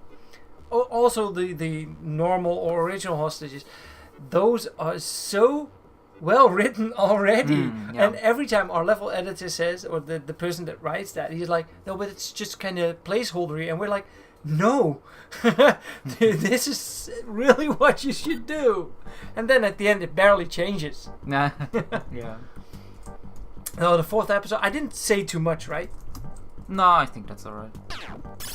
No, believe me, it's gonna be fun, and it's totally gonna be worth it. Although if you're not looking forward to the new and 4th episode, just play the other 3, because those will be there as well. Ooh, the level loading screen, that's not there anymore. No. The old status screen. Yeah. We replaced all of that. Alright, that was fun. We're gonna call it a night. Yeah. For now, because we've been playing Duke Nukem 1 and 2 remastered on the Evercade on real hardware without an interruption. We've been answering all kinds of questions. We have made you a smarter person tonight. And we also bragged a little bit about what we're doing on Bioman's Remastered. Gave a little bit of new intel. Yeah, NIKO likes the confetti button that we have there. That's nice. Just press all that you want, NIKO. Be a kid. Be a kid. No, it's lovely to do a live stream together with somebody else. And it's lovely to do it with NIKO, because we met once during a fair like a while ago, and you decided to hang out with me this weekend, and therefore we've been working on Bioman's, and also decided to do this live stream. Also thanks to Smash Dash, because I forgot that we could have done this. Yeah. Because we had like a few ideas, but this was clearly the best match for tonight. Whenever Bioman's Remastered is going to be released, NIKO will be here as well, or we will at least try to stream it together. Also with commentary, also with information about the game. You can ask all kinds of stuff, because we like to talk about what NIKO programmed, what I designed, how I got involved, and why Apogee isn't in the picture and stuff like that. We're kind of playing open book about that, and that's really a lot of fun. For now, NIKO and I are gonna drink another beer, because NIKO is going to leave home tomorrow. Indeed. So we're gonna hang out for just an hour, and then we're gonna have a good night's sleep, and just hang out for a little bit. Everybody, thanks for being a part of tonight's live stream. NIKO, thanks for joining me. Yeah, it was my pleasure, man. Really, I didn't have many guests during a live stream, and it's always fun to do stuff like this, and sure. I'd love to do this again, for sure. And I hope that you guys enjoyed this kind of improv as well, because we did set it up in like an hour, so that was good. That was good. Ha, the Untrustable. Boom. Oh, back when he was called the Untrustable Zero, it's back now. Vic van Hazel, also thank you for the new memberships. That was a short stream, yes, but there was way more info in this stream than any of the others. And also I need to drive back to Germany tomorrow, so that's gonna be a long drive. Yeah. Thanks for the stream. Let's see if this works. Oh, Vic is giving us that beer that we're gonna drink. Alright, if you have more questions about Bioman's Remastered, or maybe Duke Nukem 1 and 2 Remastered, come on over to our Discord. Also join the Wriggle Engine Discord. Maybe Smash Dash will be able to put the link to that Discord in the chat right now. That would be nice. He's always having... Yeah, got him! Oh. Ah! Nice. I got him half. Maybe join all of the Discords. You'll be the first one to know. Sometimes we're even giving away Steam keys. We might as well do that during the live stream of the release of the game. That's most definitely going to happen this year, because we plan on releasing it this year. So just try to follow us around because we're doing cool stuff, and we love to show the end result with you guys. So Absolutely. for now, everybody, thanks for hanging out, and see you on the next live stream. Have a great night, everybody. See you around. Bye bye.